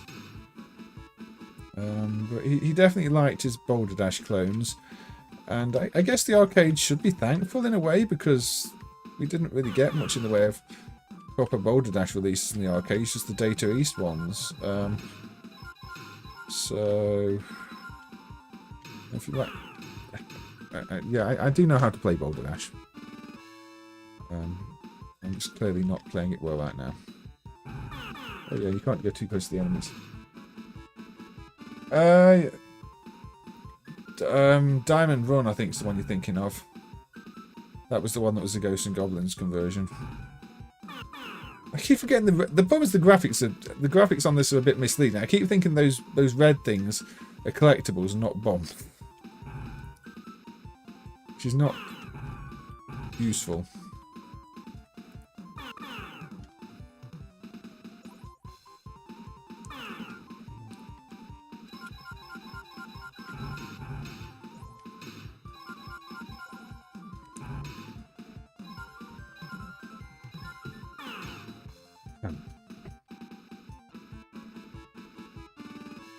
Let's let's forget just how badly I'm going. Oh yeah, right. I do forget the rules of Boulder Dash sometimes. You know, the fact that you can't be next to an enemy because that's just as deadly as them touching you. But it is very specific to how Boulder Dash as a game works. And one of the puzzle elements of it, really. Again, I just walk straight next to an enemy that's going to kill me.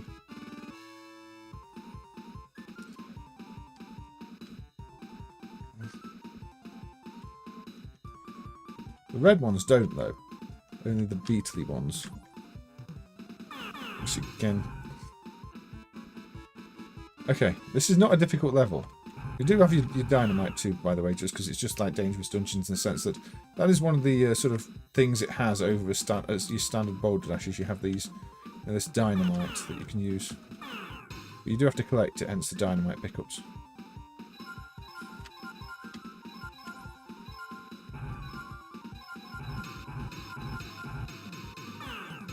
You also have your health, which you have to be careful about.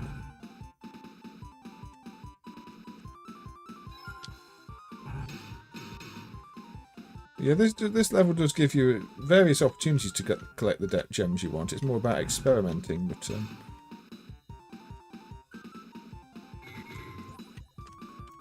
still got a lot of enemies for an early level, it has to be said. Oh. Anyway, Digger Man. This is not the best way to play Digger Man, but yeah, if you've overlooked it just because it says it's a prototype or something else, and because it's considered like one of the worst things on Neo Geo hardware, it might be worth giving a try. Because as far as the versions of Kyle Hodgett's, you know, various Boulder Dash clones go, it's not bad. So I mean, this is what I mean though.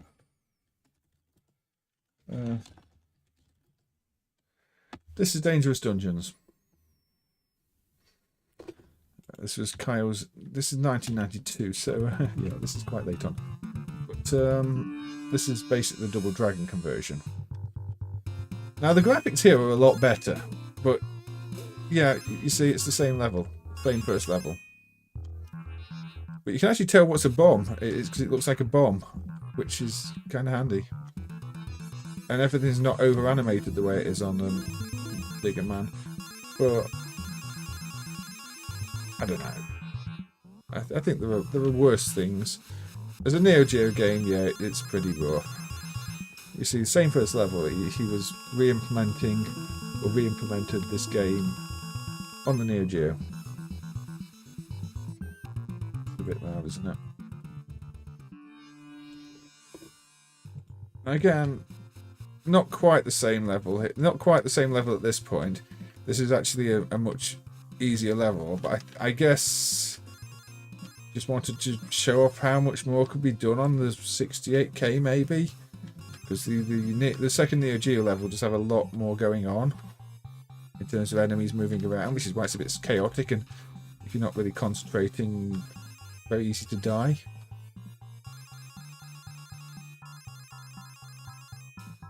Yeah, this was I think this was his second attempt at doing a Boulder Dash type game.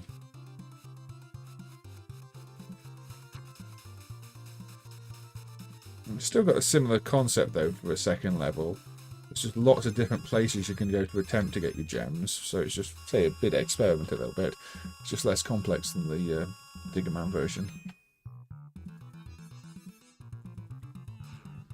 Yeah, I believe it works just fine on real hardware. The music in Diggerman and sound effects are taken from Ver.A because, you know, like all the Kyle Hodgetts games, one thing he definitely didn't do was sound. All his games have sound from something else, usually whatever it was converted from. And for Diggerman, he was clearly converting Ver.A for whatever reason. And I know a lot of people don't like Ver.A, so... Oh, that was an enemy there. I think he does medical stuff now or something. I don't think he does games anymore. But he did a few games, arcade games, and even games on the things like the Amiga, and they're all generally kind of terrible. I think his best work is probably things like these games. He's also known for doing some weird Daytona hacks with shop systems and reverse courses and the like. Yeah. So this is Dangerous Dungeons, which we'll play until we die. In fact, we'll just die. But yeah, there we go. And I think the earliest one he did, in terms of Boulder Dash clones, was Diamond Run. This is the Ghosts and Goblins hardware one. KH Video 89. Yeah, it's because the Dangerous Dungeons was 92. So yeah, you definitely wanted to get a Boulder Dash game in the arcades. Yeah, all these games just reuse sound effects, Aussie guy. And the other one's got, say, Double Dragon sounds. Interestingly, the graphics on this are closer to Diggerman. Even though this is the earlier game. But this one's slower. And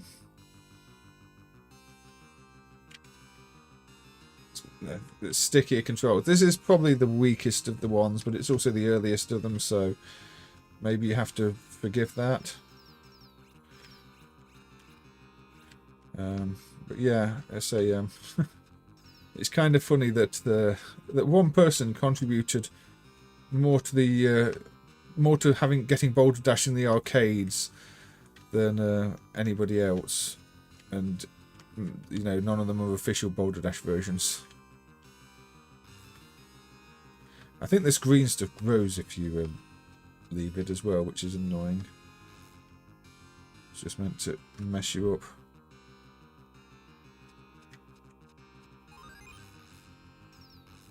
Yes, you can blow up the diamonds as well. This is the slowest one. I don't think anybody would have left this installed on a PCB of Ghosts and Goblins. I imagine, like most of these conversions, these would have just ended up back as Ghosts and Goblins quite quickly. Oh, no, those aren't the gems, are they? Are they just energy? Are they gems or are they the energy? I don't remember. But yeah. Uh-oh.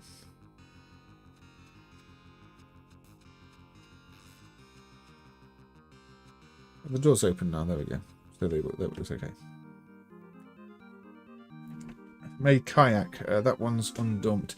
Yeah, and we're still missing the colour prompts for Master of Kin as well, which might be the platformer that Extreme Wreck, I think it was mentioned. Yeah, it's a shame that there were no really impressive Boulder Dash games in the arcades, because the Data East ones are they're okay, but they're too slow, and Part 2 is just kind of ugly as well. I don't like what they did with the graphics or even the stage layouts. Whereas, you know, the original home computer version of Boulder Dash were known for being really kind of fast paced. None of the arcade games really captured that. Even these Kai ones are really quite slow, and there's the over animated. But it's kind of nice to see that you did try and do that and give us some games in the Boulder Dash games in the arcade. But yeah, it's a shame we didn't get one from, say, Taito or somebody like that, because I'm sure Taito could have done, or Taito and Namco could have done a fantastic Boulder Dash game. However, it was not to be.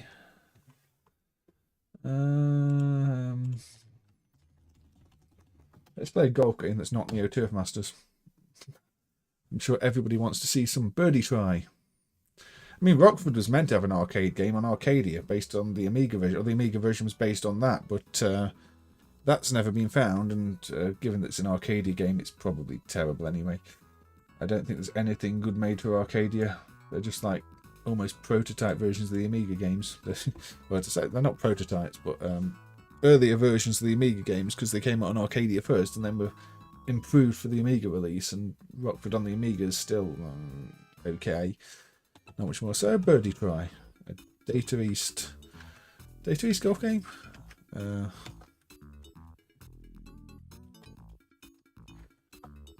yeah, this one wasn't well emulated for many years due to protection, although it's been a good few years since it was fixed up. Protection is involved in things like the wind. So you got should we start with a 9-iron?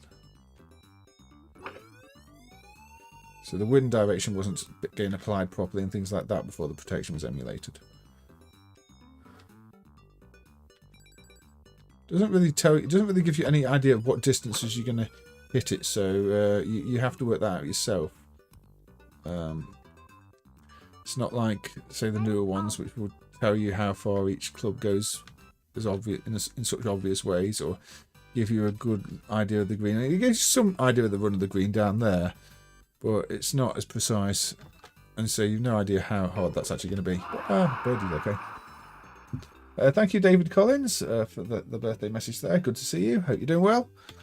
But yeah, a bit of golf. The thing with arcade golf is because we've got Neo Turf Masters that just got everything right, all these other ones just get completely overlooked now. But you can adjust your spin and things like that. If you want to hit it backwards, and you can, say, hook the shot a little bit. So I want to curve it that way a little bit. So if we hit it like that, it should bend a little bit. Okay, so it's gone in the rough, but get the idea. So you do have some control, but you also have to you really have to learn it.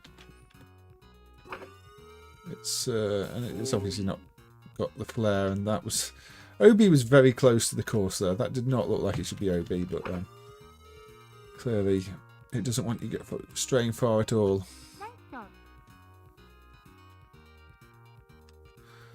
I mean, it's picked a putting wedge now, so it must think that full power on the putting wedge is about to the green, I imagine. So it is trying to help you by picking suitable clubs, although... Okay. Okay, I guess I only need a tiny bit of power now, though. There we go. So it's going that way a bit, so I probably want over here. But no, clearly... It's not easy to judge when you've only got the most bare bones guidance. I suppose if you learn the courses, you'll be fine. But it's just early golf, isn't it? And that is going to be terrible. Yeah, 5 over par. Yeah, major title. Those you can tell they're almost Neo Turf Masters. And major title to IRM Skins game. They were getting there. They had the right ideas.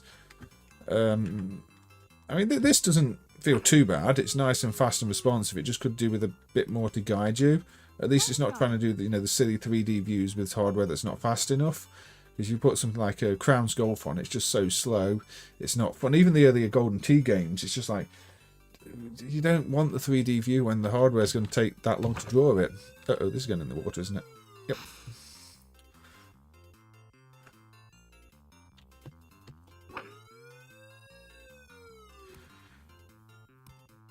There we go.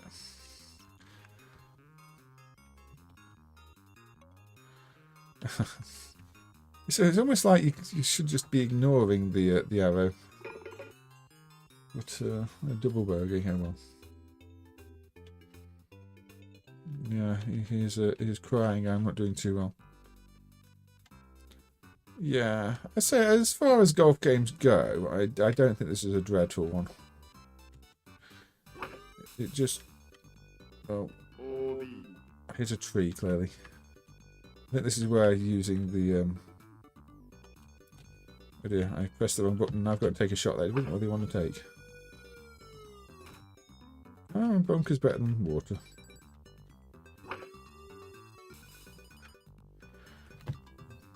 Nice little clouds. The clouds, you know, show you the wind direction too, if that wasn't obvious.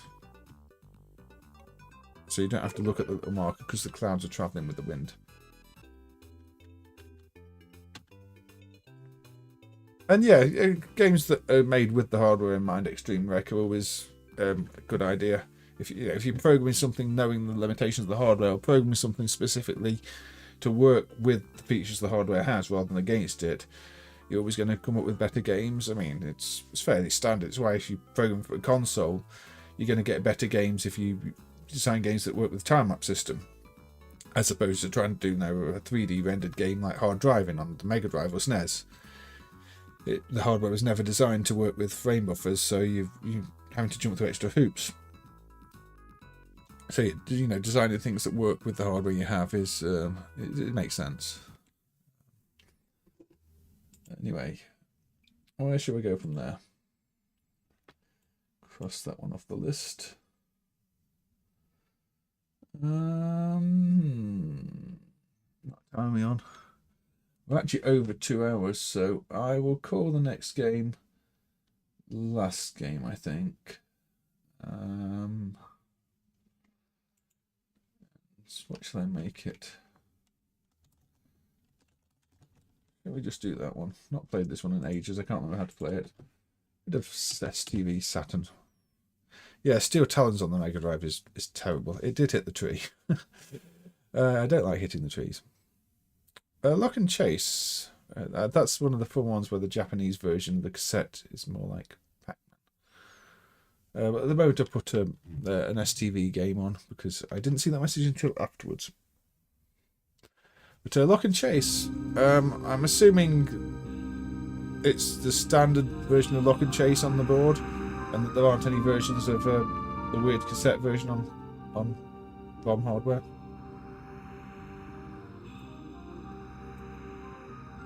Yeah, it's a fun game because it does enough to stand out. Who do I want to be? That'd be you.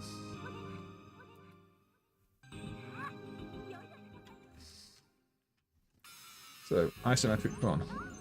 Oh. That's a special attack. You don't really need to do that. Just hit you with a hammer. I'll just shoot you.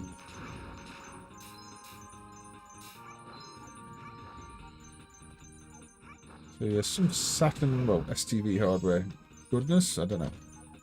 Guess that much depends. Oh, yeah. Much depends if you like this type of game. If you double tap, you can roll. Don't know what would benefit to. Okay, the things in the barrel-y parts, which I guess are handy to have. Oh, we got shot.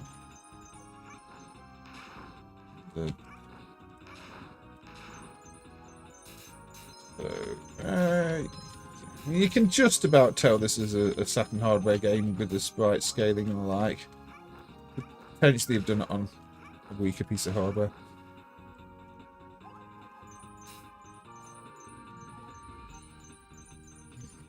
Which is quite easy to automatically do the roll thing, and there we cracked the egg and got all the little chicks out. Can't roll off, thankfully. But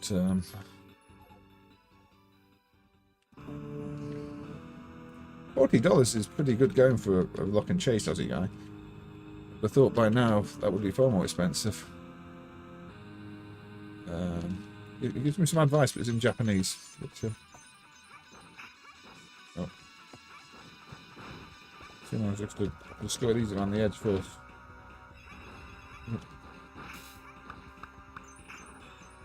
I mean, it's my own advice. Might not be correct. It's been years since I played this. Oh yeah, there we go. Goodbye platform with enemies on. They have returned. No. They have not returned.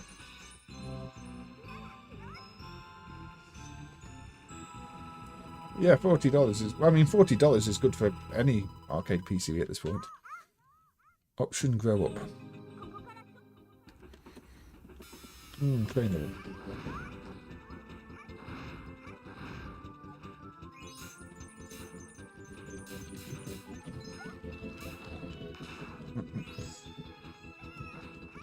Yes, you can roll and then attack afterwards like that.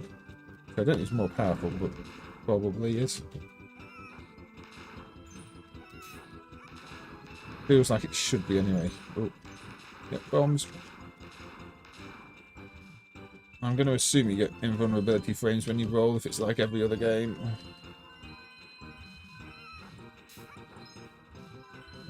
Look.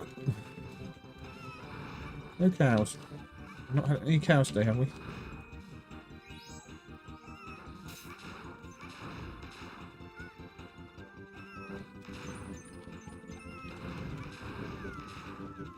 Okay. I'll continue once, and we'll keep going, but only the one continue, and then I will have put a bit of lock and chase on, actually.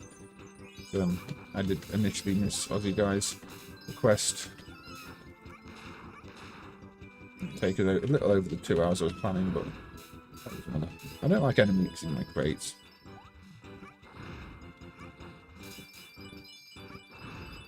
Looks okay.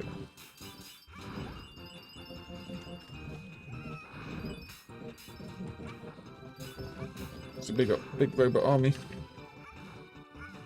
I feel a little overwhelmed. My attacks are slow.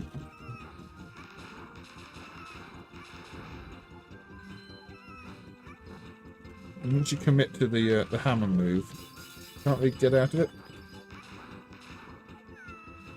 Oh dear. Run! Release the chickens, chicks again. Yes, that's a far better strategy. Just run through the level and don't attack anything. Yeah, I mean, most of the STV games are on the Saturn, aren't they? Kind of makes sense when it's effectively the same hardware, apart from, you know, having ROM to load instead of CD.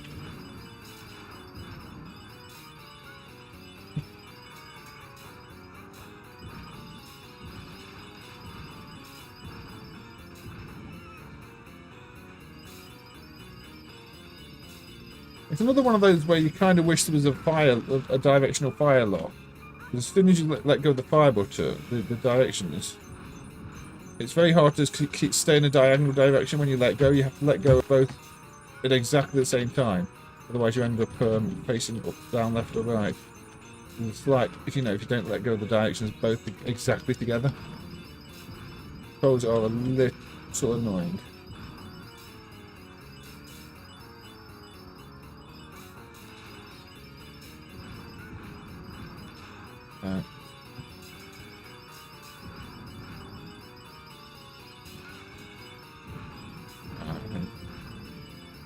Maybe I should have read the advice. It was in Japanese, because I'm dead. But yeah, very pretty game. Nice. I mean, it's one of the better looking isometric games. I don't know if it's one of the necessarily better playing ones, but it's not too bad. The controls just feel a little over responsive at times and a little stiff because of the having to play out some of the animations when you really just want to get on with moving. But yeah. Multi-port isometric boss. Right, Aussie Guy did mention lock and chase. Or lock and chase. Let's play the ROM version, which is, I'm assuming, the one Aussie Guy got, where we have Sniffy, Smarty, Scaredy and Silly. But yes, Daisakusen clearly had Pac-Man in mind when they made this. Say to the point, if you play the Japanese cassette version, everything looks and sounds a lot more like Pac-Man. But they added their own little twist to it. Let's say with the doors you lock behind you like that. Hence why it's called Lock and Chase. There we go. You're not following me through here. And yeah, they all have their own behaviours. Oh dear. Yeah, and I should remember that that's not an actual tunnel yet.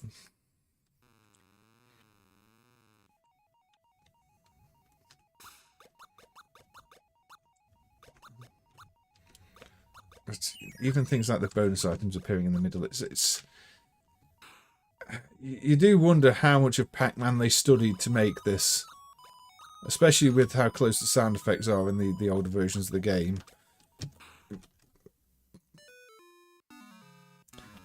Does take a bit of getting used to there. It's, not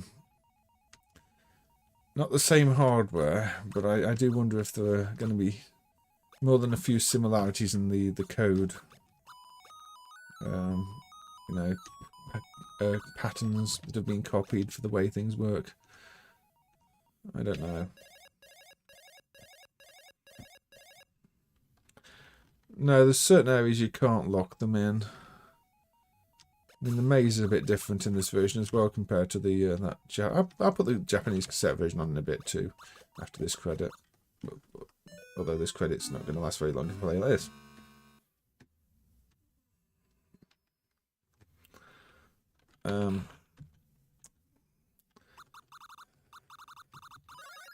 I mean, it clearly has enough of its own thing going on.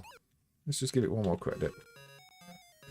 But so many ideas are just, okay, let's do what Pac-Man's doing and just call that our own thing, but without actually bootlegging Pac-Man.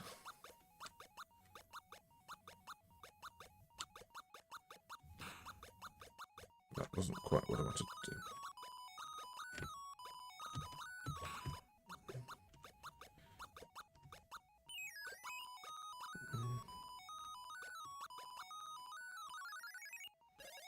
There we go.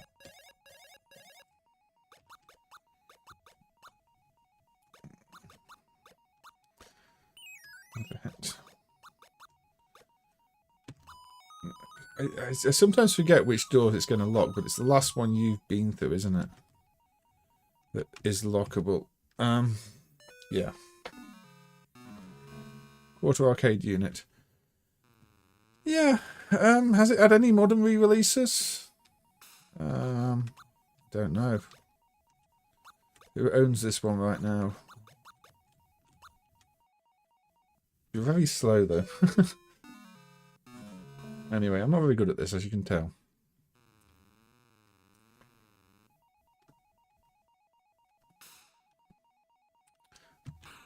Yeah. The case of locking up things in the correct places. I can go through them in that state, but they are only very briefly in that state.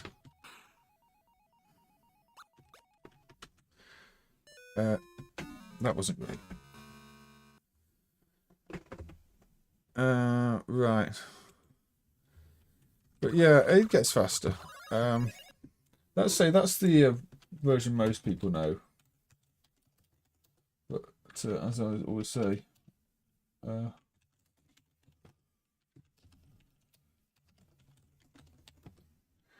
you ever get the chance to look at this Japanese cassette system version?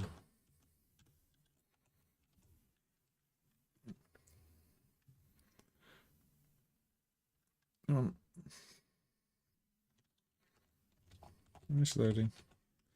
So still the same names, but look, now they're even starting to pen like in Pac-Man. And it's got the Pac-Man background sort of sounds. I'll turn it up a little bit.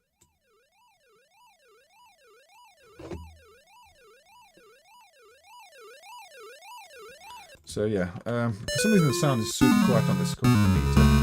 Now it's super loud. So I don't really know what's going on with the sound here. Okay, I really don't know. Meter's showing really quiet, but you know, now it's pretty much is the Pac-Man sounds. And the enemies are more like ghosts. And you've got this little pen area where they start.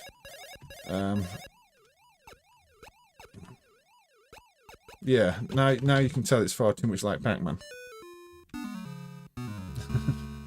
I think if they wanted to re-release this version, that they would have a few problems.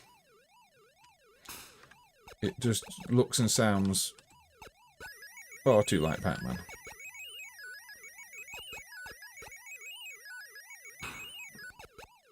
That's not where I really wanted to look.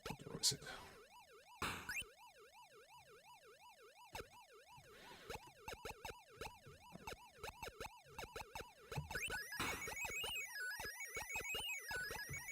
The hat's gone. And even the noise, the background noise gets faster, just like Pac-Man.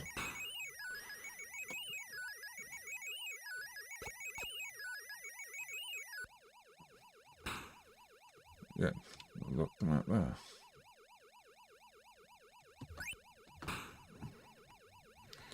Yeah, it is a case of strategically using the doors. And just let me get out.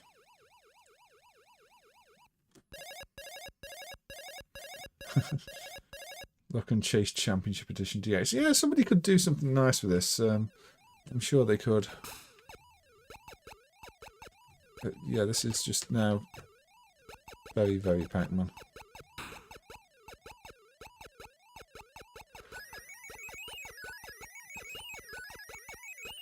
I mean, somebody could hack these ghosts back into Pac-Man. Maybe somebody already has. I don't know. But yeah, Lock and Chase, fun little one. And if you haven't seen this cassette version, definitely give it a look, because it's a bit different, and you kind of realise just how close the game is to Pac-Man in some ways. Yeah, I mean, you can see why they changed it. I mean, the way, if you're copying Pac-Man, you don't want to make it look too much like Pac-Man, because that is how you get Namco on your backs. But yeah, I think for today that will be it then. We've played a selection of games. It does say we've had quite a few drop frames throughout the stream, though, because say the internet here has been playing up. So I hope it's not been too jumpy in places for you. There's not much I can do about that. I did delay the stream when it was really bad. The one was only getting like about 4 megaseconds instead of the usual for everything. But Virgin are just clearly being a bit rubbish at the moment. But yeah, thank you for the birthday wishes, and I'll try and squeeze another stream in sometime and not leave it too late again, because I know it's very easy to fall out the routine of doing these things. But if there's any MAME news, I'll try and cover it. Although things haven't been super busy lately in terms of things I can cover, but these sometimes there'll be busy periods and other periods. So if something comes up, I'll definitely try and get a stream in to show it. But anyway. Good night, everybody. Take care, and hopefully I'll see a lot of you again on another stream. Thank you for being here.